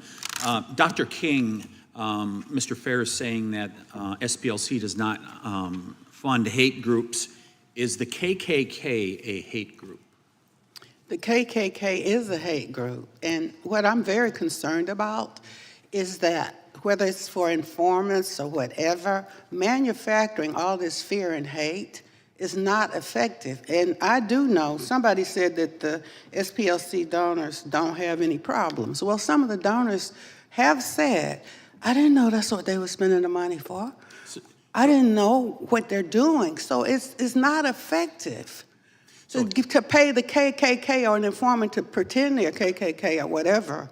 And then they do KKK stuff and people get hurt. So what we've also been hearing from the other side here is that you must be a white nationalist if you oppose SPLC. Are you, Dr. King, a white nationalist? I'm not a white nationalist, and I am on the SPLC watch list. I have been and I am. I may have called it the wrong thing, but they have been watching. Let's call it whatever it is, watch list, map, whatever. Yeah. Mr. Fair, there's a group, Moms for Liberty, that was added to the hate map. Why was it important for your organization to put the Moms for Liberty on a hate map or whatever designation that you did? Moms for Liberty, Congressman Tiffany, is an organization that advocates against school curricular inclusion. It mentions, it opposes LGBTQ rights. It Is inclusion, expresses, when you use the term inclusion, does that include gender mutilation? Because that's part of what they oppose, is when you have minors they seek, as young as kindergarten, and I'll let you answer, as young as kindergarten, where they're teaching them that gender mutilation is okay. Is that inclusion in your book? They oppose the teaching about race, about sexual identity. They seek to ban books. They have been critical. So if that book included gender mutilation is a good thing, that we should allow minors to be able to do that, you're saying that that's a bad thing? I'm saying that Moms for Liberty is listed on our hate map because it demeans and vilifies people based on their immutable characteristics. It engages in various kinds of conspiracy theories. It seeks to whitewash our history, to exclude certain subjects from our public schools. Are family values and parental rights, are those conspiracy theories? Congressman Tiffany, Moms for Liberty says that it's for parental rights, but then it interferes with parental rights. It interferes with parental rights. I'm a parent too, and I want my children to learn about the history of this country. I want them to learn about racism. I want them to learn about hate and the expression of hate in this country. So as a parent, Moms for Liberty says it gets to decide for me and for millions of other parents in this country. That's not liberty. I can assure you, Mr. Fair, that Moms for Liberty is not a racist organization. They may differ with you in regards to gender mutilation for children 8, 10 years old or whatever, but I think that's a fair debate to be having. But to say that they're a racist... What I said is that I'm going to make the statement here. To say that they are a racist organization they seek to exclude teaching about race in this country, is what I said. They are not a racist organization, because I have been around them. To teach family values and parental rights, I think, is a good thing here in America. There are a couple organizations in Wisconsin, the Public Library System and the Department of Public Instruction, that house SPLC documents. Will you go back to them and tell them, after the trial is done and all of this has been exposed of what SPLC did, are you going to go back and tell them, we are sorry that we misled the good people of the state of Wisconsin? All of the allegations in the indictment will be addressed in the Middle District of Alabama. And when it is deemed that you did fund these hateful organizations like the KKK, will you come back and apologize to those organizations like the Public Library System and the Department of Public Instruction in Wisconsin that you did the wrong thing? We've already asserted in our filings that we did not lie to our donors, that we did not fund any hate groups. The Department of Justice knew that we were working with them, that we shared information.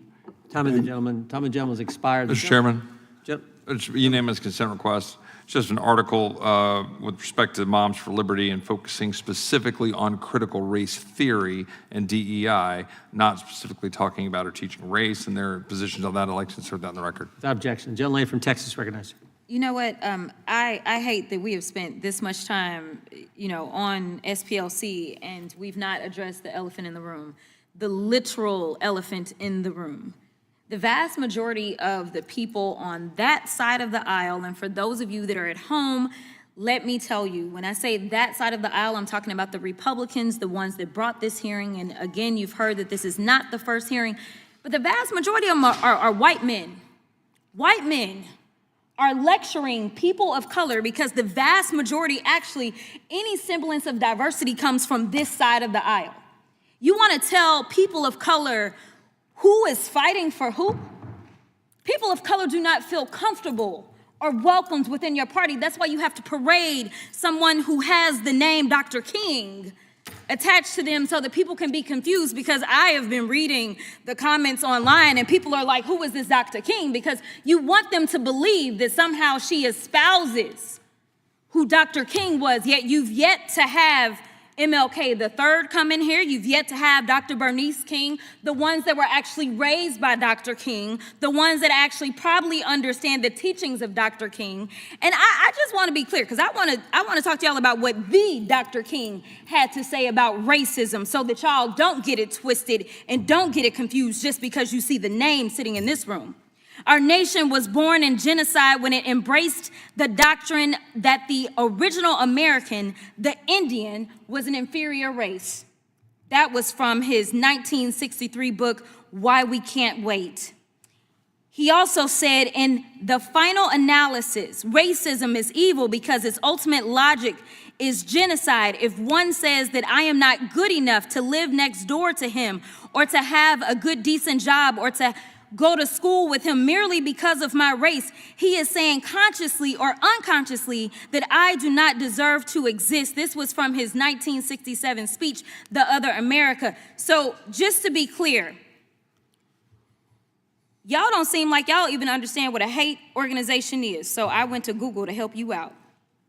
A hate group is an organized group whose beliefs, practices, and primary purpose are centered on advocating malice, hostility, or violence towards people based on their immutable characteristics such as race, religion, ethnicity, gender, sexual orientation, or disability. So I know some of y'all are, caping for Charlie Kirk, because I done heard y'all talk about his organization over and over and over. So I'm not finna play with anybody who's gonna play with my time, so I'm going directly to Ms. McCord. Professor, let me put some respect on your name. All right, if I see a black pilot, I'm going to be like, boy, I hope he's qualified. Does that sound like a hater or not? That sounds like a racial stereotype. Okay, sounds good to me. We made a huge mistake when we passed the Civil Rights Act in the mid-1960s. That sounds like someone who still adheres to racist views. Okay. America has freedom of religion, of course, but we should be frank. Large, dedicated Islamic areas are a threat to America. That is someone who can't accept that America is a multiracial, multi-religious place. Okay, these all just happen to be comments from the fearless leader of Turning Point USA, so I could see where SPLC was going. I also think that it's so interesting that right now, just for those sitting at home, you may not know that oversight is not having any hearings right now because the Republicans don't want to deal with the Epstein file, so they have shut down all of oversight committee hearings, right? So we've got an indictment for SPLC. I have still yet to see an indictment on any Epstein defendant. Not a one, but okay. And we want to talk about what happened in Charlottesville, and we are so upset about Charlottesville. All of a sudden, I would be interested to know which one of you had something to say about Charlottesville when it happened, because I don't think that y'all were saying those same things. In fact, our fearless leader at the time said that there were pretty fine people on both sides. You were okay with the tiki torches. You were okay with it. But I digress. I'm going to move on to Texas in my last 24 seconds. In your testimony before the Texas House of Representatives, you read aloud a series of messages between you and other whistleblowers, basically explaining the corruption happening directed by Attorney General Ken Paxton. On page 82, lines 5 through 11, you list all the corruption that Ken Paxton directed you and others to carry out, to quote, demanding that we investigate facially bogus charges, refusing to take our advice that there is no prosecutable offense, demanding that we hire outside counsel, and authorizing an improper fishing expedition. Is that correct? The time the gentleman has expired. The gentleman can respond if you want. My testimony from that proceeding stands for itself. Yeah. So You're now recognized. just to clarify, The gentleman's time has expired. I understand. Our next person is going to give you time, Dr. King, to respond. So we will now recognize the gentleman from South Carolina. I'm going to be gone. Dr. King, thank you for being here. I know that there was a monologue earlier in which you wanted to respond. I think you were kind of ready to do that, but we're not given that opportunity. Would you like to briefly respond to that? Very briefly, Congresswoman, I am a bit emotional. I'm going to watch what I say. But it seems as though you have suggested that I am a bastard to the King family legacy. I am legitimately the daughter of Reverend Alfred Daniel Williams King and Dr. Naomi Ruth Barber King. We are a family who loves God, and I love you. God bless you. Ms. King, let the record reflect that the gentlelady from Texas left the room. Thank you for responding to that. Mr. Fair, the SPLC website, you have a section called the extremist files with profiles of groups and individuals that, according to your frequently asked questions, are key figures on the hard right. How do you, you don't have any criteria listed, but just for education purposes, how does somebody become part of the extremist files? Thank you, Congressman Fry. Our team in the Intelligence Project uses various criteria to identify folks on extremist files because Like what is the criteria? their statements and their activities are the criteria. All right, so I'm gonna get so for example, if an individual is the leader of a KKK chapter, that person is overtly out in the public as the leader of a KKK chapter, they're probably apt to be on the extremist files based on their position, their statement, their association with the KKK. Is that fair to say? That determination, Congressman Fry, would be made by the experts at the SPLC. Right, but I mean, that would be an overt person, somebody that's out in front of this. They would be more likely than not to be included on that file. Is that correct? Could be on the hate map, could be on the hate list. Is it truly objective or is it very subjective? I mean, it sounds like it's like this committee, this mysterious committee decides who's a hater and who's not. As my testimony shows, we use specific criteria. But but your testimony hasn't shown anything. You haven't talked about what that criteria is. So what the heck is the criteria? Well, earlier, before you were in the room, I believe, Congressman Fry, I said our criteria is we identify people for the hate map, the hate list, who, through their statements, the statements of their leaders, the principles of the organization, all right, so let me demonize and vilify. So a collective body of evidence, then. How about that? Let's just cut to the chase. So if somebody poses with a Nazi flag or KKK memorabilia, that might be a factor, right, in whether or not they should be on the extremist file. Correct? It could be a factor, not the determining factor, but a factor. Is that fair to say? It's again. Like the answer is yes, dude. Like this is not a trap question. I'm giving you like softballs. Well, if somebody does a Nazi salute in a public forum or in public view, would that be a factor? It could be. Could be. Okay. What about burning a cross? It could be a factor depending on the context. Okay. Have tattoos like Nazi symbols? We believe that Nazi symbols are symbols of hate, yes. What about if the individual had knowledge of what the Nazi symbol was when they put the tattoo on their body, or at least learned about it? I'm not sure that I'm following your line of questions. Well, I think it would show intent, right? Like intent would be that the person knew that the tattoo that they placed on their body was a Nazi tattoo. I'm not sure I can comment on someone else's intent. I think your own website talks about this. So this is an easy yes.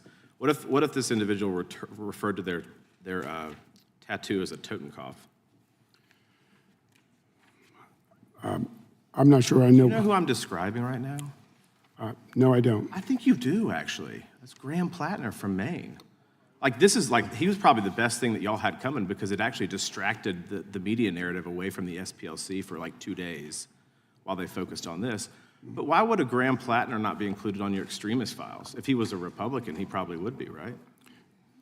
We don't use political ideology or political party to identify who is on our list. Well, I think you say you go after the members of the right, but I think as Dr. King was talking about before she stepped out, that this racism knows no ideology or political party. In fact, the Democrat Party has a very long and troubled history since its inception in the 1820s and 30s of supporting slavery, of supporting segregation, of continuing to perpetuate racism in our country. And so the fraud that you have perpetuated on your donors and the American people at the expense of eviscerating hate, you're only targeting one sect of people. It makes absolutely no sense. The organization should be ashamed of itself, and you should be ashamed for being. Time of the gentleman has expired. The gentleman from Missouri is recognized for 5 minutes. Thank you, Mr. Chairman, for holding this very important hearing today. It's clear that the SPLC has strayed from its original mission and used questionable and, frankly, illegal tactics to drive donations and manufacture political relevance. Mr. Fair, the SPLC labeled Charlie Kirk and his organization dangerous extremists in its Hate Watch newsletter, and Charlie Kirk was assassinated the very next day. Do you regret signing off on that newsletter? Congressman Otner, what I regret is the political violence in this country on any side of the aisle. Do you regret naming Turning Point USA a hate group several months earlier? What I regret, again, is the political violence in this country. And are you willing to take any responsibility for the assassination of Charlie Kirk? I'll take that as a no. How about the designation of the Family Research Council as a hate group? The gunman told the FBI he was inspired by the SPLC's list. Does SPLC accept any responsibility for that violent 2012 attack on the Family Research Council? Congressman Otner, again, political violence in this country is despicable. We oppose unequivocally all political violence, and we're not responsible. Has the SPLC ever apologized to Leo Johnson, the building manager, who was previously wounded in the terrorist attack on FRC, the same attack that the gunman said he was inspired by your hate list? Congressman Otner, you decry political violence. You incite it, but you decry it. we don't incite political violence. Let's move on. Mr. Fair, the SPLC's We condemn it always. latest hate map includes 20 hate and anti-government groups in my home state of Missouri. That list includes Gays Against Groomers. And your website seems to, your main beef with Gays Against Groomers seems to be that they oppose the chemical and surgical mutilation of children. But a few months ago, the American College of Plastic Surgeons updated their guidelines to no longer recommend transgender surgery on minors. Is the American College of Plastic Surgeons also a hate group? They oppose chemically and surgically mutilating minors. Is the American Society of Plastic Surgeons a hate group? Again, I know it sounds like an absurd question, but that's how absurd your hate map has gotten. Our reporting on hate and extremism uses the statements, may I finish? Uses the statements and activities of various groups. And based on those statements, we expose and share with the public what they say. It seems like one thing that many of the groups that you've labeled hate groups that we've talked about this morning have in common is that they oppose the chemical and surgical mutilation of minor children, as does the United Kingdom, as does Sweden, Finland, Norway, Denmark, and the United States Department of Health and Human Services. Are the 7 groups I just mentioned hate groups, the public health authorities in the UK and Finland and Denmark and so on, are those hate groups? Congressman, we identify groups.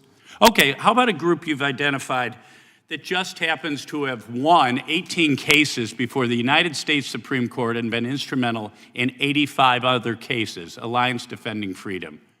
Are they a hate group? Are you going to double down on that today? ADF is a hate group, yes or no?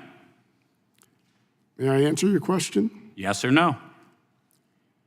ADF is listed because of statements it has made against Okay, persons. you said that about other groups. Okay, Well, you don't want me to respond, obviously. Because of you're statements cutting me they off. made according to criteria that you couldn't clearly articulate to Congressman Fry. Okay, I'll ask you, Mr. Bangert. Mr. Bangert, why do you think the Alliance Defending Freedom, a group that's won 18 cases before the United States Supreme Court, is on this defamation machine's hate map? Well, that's a great question, Congressman. I went and looked at their website this morning, and one of the reasons they give for ADF being listed is because, according to the SPLC, we support the state-sponsored mutilation of adults and children, basically rendering them sterile. The odd thing about that is, in the state of Alabama, we came alongside the Attorney General to defend a statute that would have prohibited medical professionals from performing procedures on children that would have sterilized them. And interestingly, on the other side of the V in that case, one of the law firms was the Southern Poverty Law Center. Well, there you go. I think that's why you're a hate group. Thank you. I yield back. Gentleman yields back. Gentleman from Texas recognized. Thank you, Mr. Chairman. What I find truly ironic is that how this is the second hearing in just a few weeks and where we have to confront the hatred festering inside the very organization that claims that it is fighting against, of course, the hatred that being.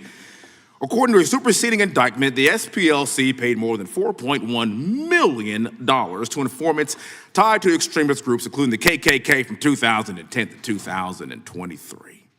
In two cases, informants who were active members of the local KKK chapter reportedly told the SPLC that they wanted out because they feared for their safety.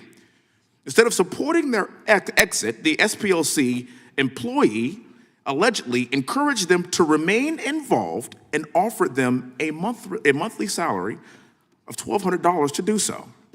As a result, one informant rose into a leadership role within the KKK, recruited other new members, purchased KKK materials, and were even reimbursed for expenses related to cross-burning events. I can't make this up. This is not just ironic, sir. It's quite outrageous. Sir, as you highlighted in your testimony, these organizations have survived for 55 years, taking donations from generous donors. During this time, were these donors ever informed where and whom their money was being passed on to? Congressman Hunt. Yes, sir. All the allegations in the indictment will be addressed in the Middle District of Alabama in the case pending against the SPLC. So you were taking money from people, and were they informed that this was actually funding members of the KKK? Congressman Like, so if a donor says, hey, I'm gonna give y'all $1 million, did you then say, well, we're actually gonna have a covert operation that's gonna secretly give money to KKK to fund the organization? And then did the donor then say, well, that sounds like a good idea, please take more of my money? That ever happened?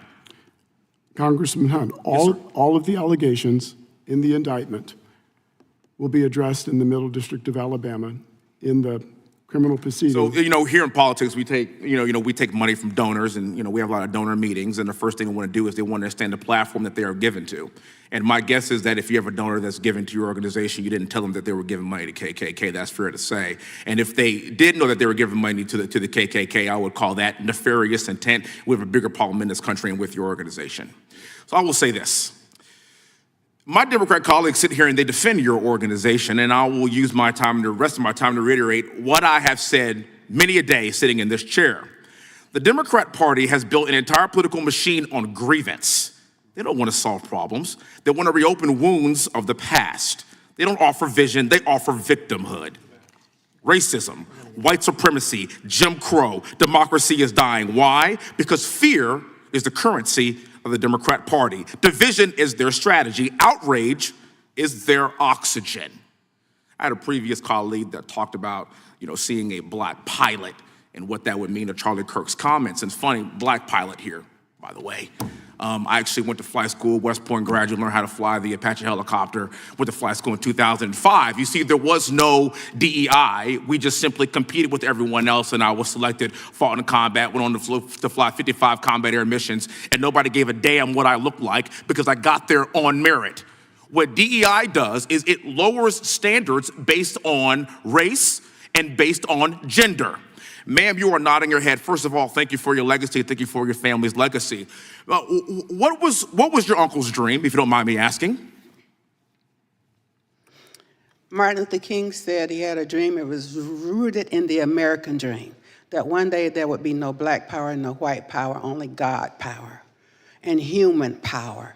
He wanted us to learn to live together as brothers and sisters and not perish as fools.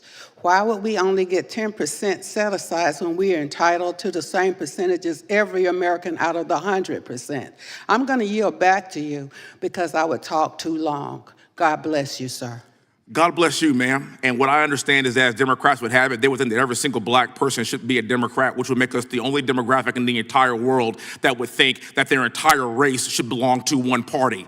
And what your uncle was referring to is this: being judged not by the color of your skin, but by the content of your character, and having representation from all people, from all walks of life, on both sides of the party. And I would argue that we are living your uncle's dream. Are we One perfect? blood, No, we're not. one race. Yes, ma'am. Yes, ma'am. I'm seated before you today as the United States Congressman. My brother, sister, and I all went to West Point. We're all West Point graduates. We all served our country. And I'm here to tell you that I am living that dream every single day. And I am so proud of you and proud of what you stand for, because I know it's not easy. But I'm so glad that people like you are fighting the good fight for the great future of this country, because we are here living Dr. Martin Luther King's dream. It's why I am sitting here today being judged not by the color of my skin, but by the content of my character, from a white majority district in Houston, Texas, and I've been black for my entire life. Stop listening to the crap of the left and realize that we are all in one boat, rowing in the same direction because of people like you. We must fight against organizations that want to give a dime to organizations like the KKK Chairman, it's 30 for whatever reason. I give back the remainder of my time. If Thank you're you. willing to grant us equal time, I'm fine to let them go as long as they want. That was good.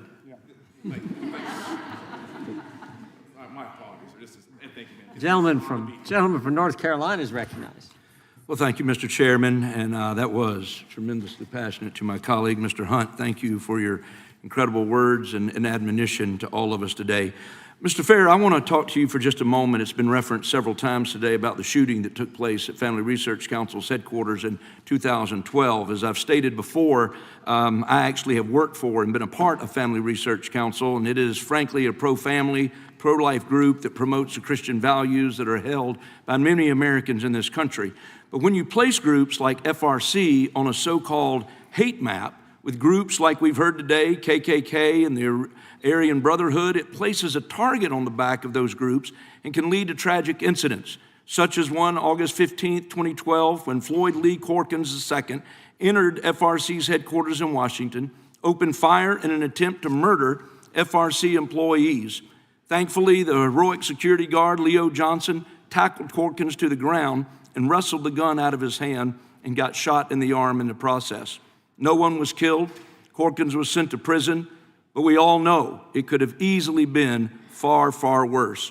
I just want to bring to your attention real quickly, if I may, what Corkins told police, which I just want you to see a video for a moment if we can, right here this afternoon. This building, this organization, how did you find it early? Did you look it up online, or how did you know about it? Southern Poverty Law lists anti-gay groups, and I found them online. Okay. A little bit of research, went to their website and stuff like that. Okay.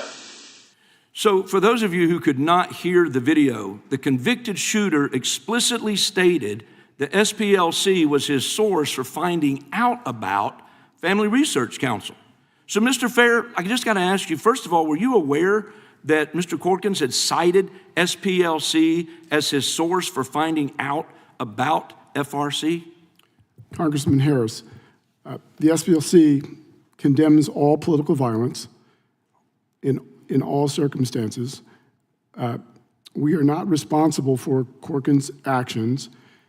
We never want anyone to use our material to advance political violence. May I ask you, was this the first time you'd ever seen that video? Yes.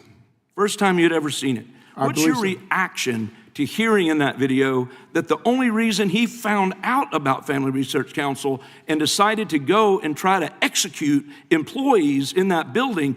What's your reaction to that? My reaction is that we condemn political violence, that we don't want anyone ever to use our material to advance political violence. We share material and inform the public about what other groups are saying, yes, and the activities yet, they take. As of this We're morning, FRC is still listed on the hate map. Why is it still up there, and do you have any plans to take it down?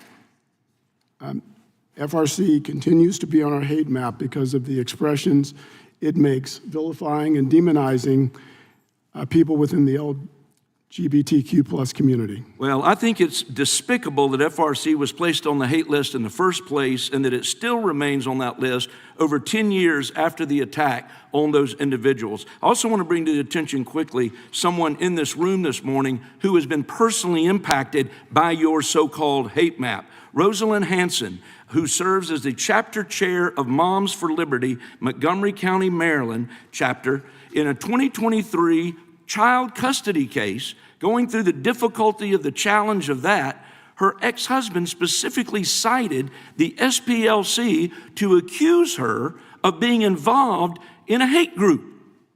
So I just want to see if it's sinking in to anybody here that the SPLC's defamation is causing real world harm everyday Americans like Ms. Hanson, and it needs to stop.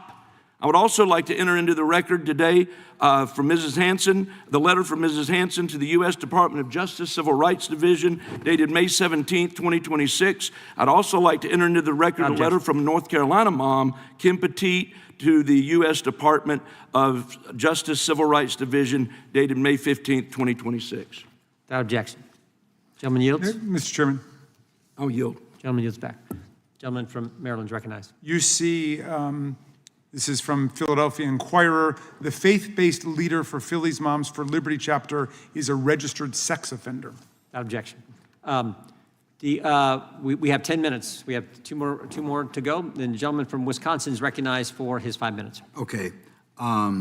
First of all, maybe not the most recent developments have come out publicly, but for years, due to financial shenanigans,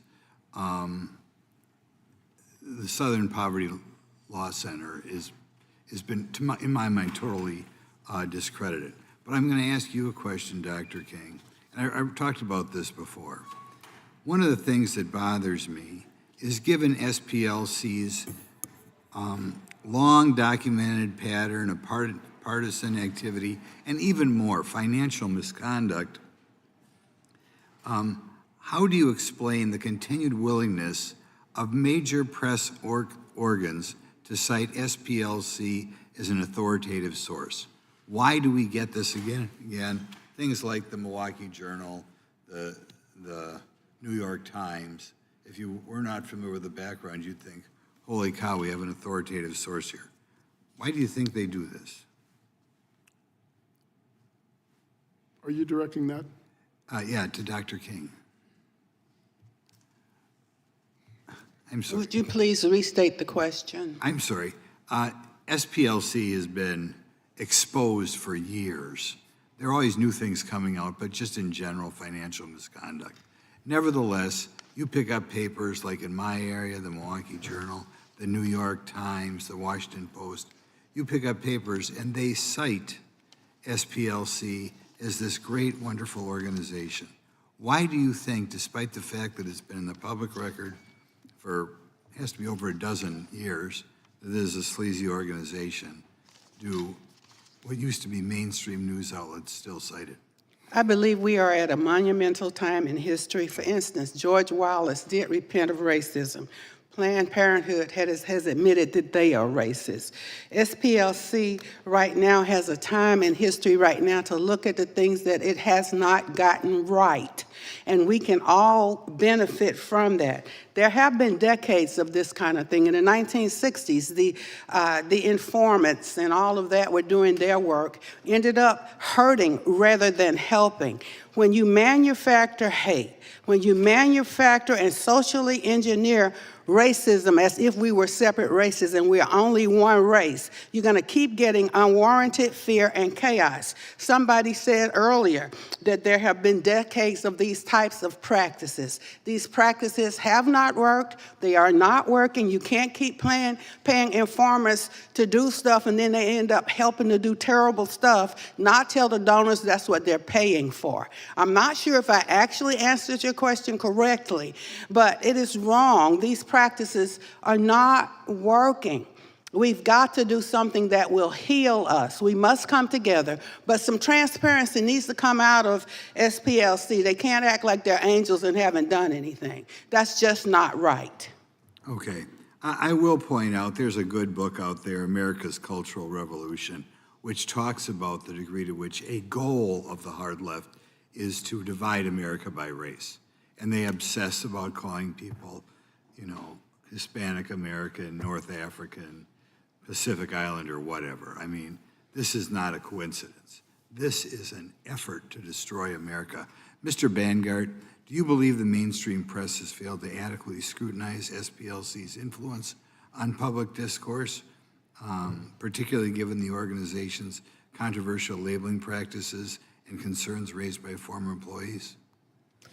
Thank you, Congressman. I believe the SPLC has been mostly ignored in terms of the way that it has defrauded the American public. And here's what I mean by that.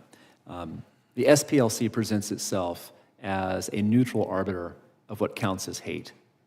However, the way that it defines hate very frequently excludes from the public discourse their political opponents who disagree with them on matters of freedom of religion.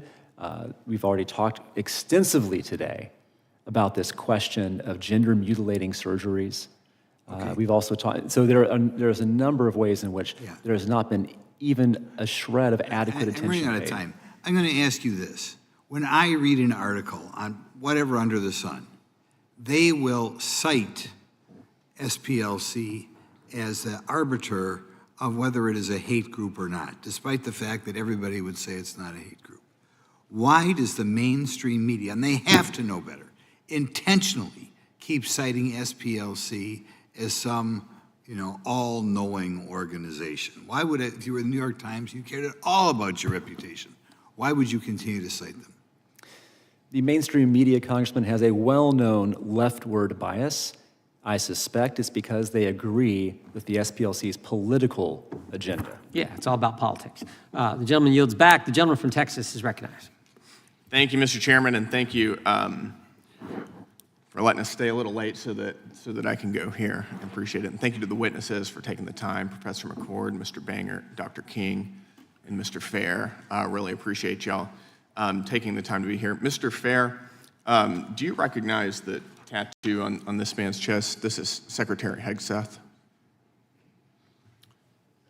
No. It's a tattoo of the Jerusalem cross. Your organization has referred to it as essentially a hate image. Do you agree with that assessment? I'd have to see the assessment in our material to determine. Referred to it as a hateful. I'm not familiar with the symbol. You're not familiar. Do you have any thoughts on that symbol, on that tattoo? No, I don't. No, none at all? You don't have any opinion on it? No, I don't. Okay. What about this tattoo? Do you have an opinion on this tattoo? I'm not an expert on tattoos. No, I don't. Okay. I can give you a little bit of background. This is a tattoo on Maine Democrat Senate candidate Grand Plattner's chest. That's the Nazi SS death head tattoo. Do you have any opinions on that? If it's what you say, if it's a Nazi symbol, we oppose Nazis. We oppose, I agree, we do oppose Nazis. Do you think if somebody got a Nazi tattoo on their chest, that's indicative that they might be a Nazi? You'd have to ask Mr. Plattner why he has that symbol. I've already said that if it is a symbol of Nazism, we oppose Nazis. You don't think that that's indicative that perhaps he holds Nazi sentiments? It may well be. It may well be. I think, do people who aren't Nazis normally get Nazi tattoos on their chest? Again, I assume they don't. You assume they don't? I would assume so too. I don't know anybody who's not a Nazi. I don't know anybody who has a Nazi tattoo on their chest but is not a Nazi. Do you? No. Do you think that somebody who has a Nazi tattoo on their chest should serve in the United States Senate? I wouldn't vote for that person. I certainly wouldn't either. Do you think that this should disqualify him politically from serving in the Senate? Again, I'm not sure where the line of questions is going. The SPLC, if you're asking me, I'm sorry. Go ahead. If you're asking me if the SPLC opposes Nazis and Nazi symbols, the answer is yes. Yep. The SPLC has referred to this same tattoo as a racist skinhead symbol and tattoo. You can see the resemblance there. You wouldn't want somebody with a tattoo like that in the Senate? No. No, I wouldn't either. I appreciate your candor there. Got a couple other questions. Shifting gears a little bit, your organization said that restricting and banning abortion is a tool of that the far right uses to maintain white supremacy. Do you believe that pro-lifers are white supremacists? I believe that reproductive liberty is... No, do you believe that pro-lifers are white supremacists? I will tell you what I believe if you're asking. Yes or no? I can't answer that question, yes or no. I don't think that pro-lifers are white supremacists. Do you? What I think is that reproductive liberty is a right that every woman should enjoy. How many babies in the United States that are aborted are black? About 40% of abortions nationwide are of black babies. Blacks represent about 13% of the population. Does that sound like something a white supremacist would oppose? What I would say again is that SPLC supports reproductive liberty. Calling somebody a white supremacist is a pretty serious charge, isn't it? I would think you would be able to defend that if your organization says that. You clearly seem unable to.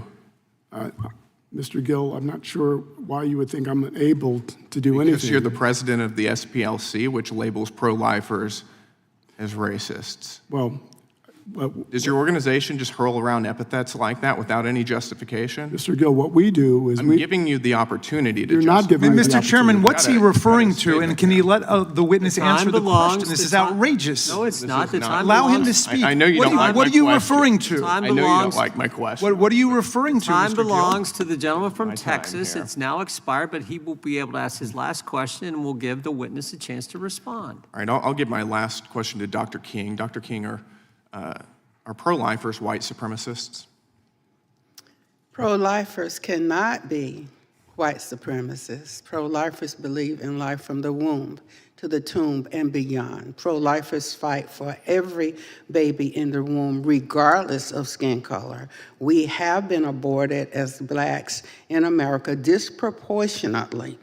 And so the white supremacists are Planned Parenthood, who admitted that they do have racist underpinning with an agenda to reduce the black population by abortion.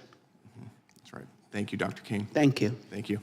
Thank you all. We appreciate you being here. We appreciate that the long time you've been here, but thank you for participating. And let me read something here. We thank our witness. Without objection, all members will have 5 legislative days to submit additional written questions for the witnesses or additional materials for the record. Without objection, the hearing is adjourned. Could I just introduce one last UC? This is from The Nation, the long history of the anti-abortion movement's links to white supremacists.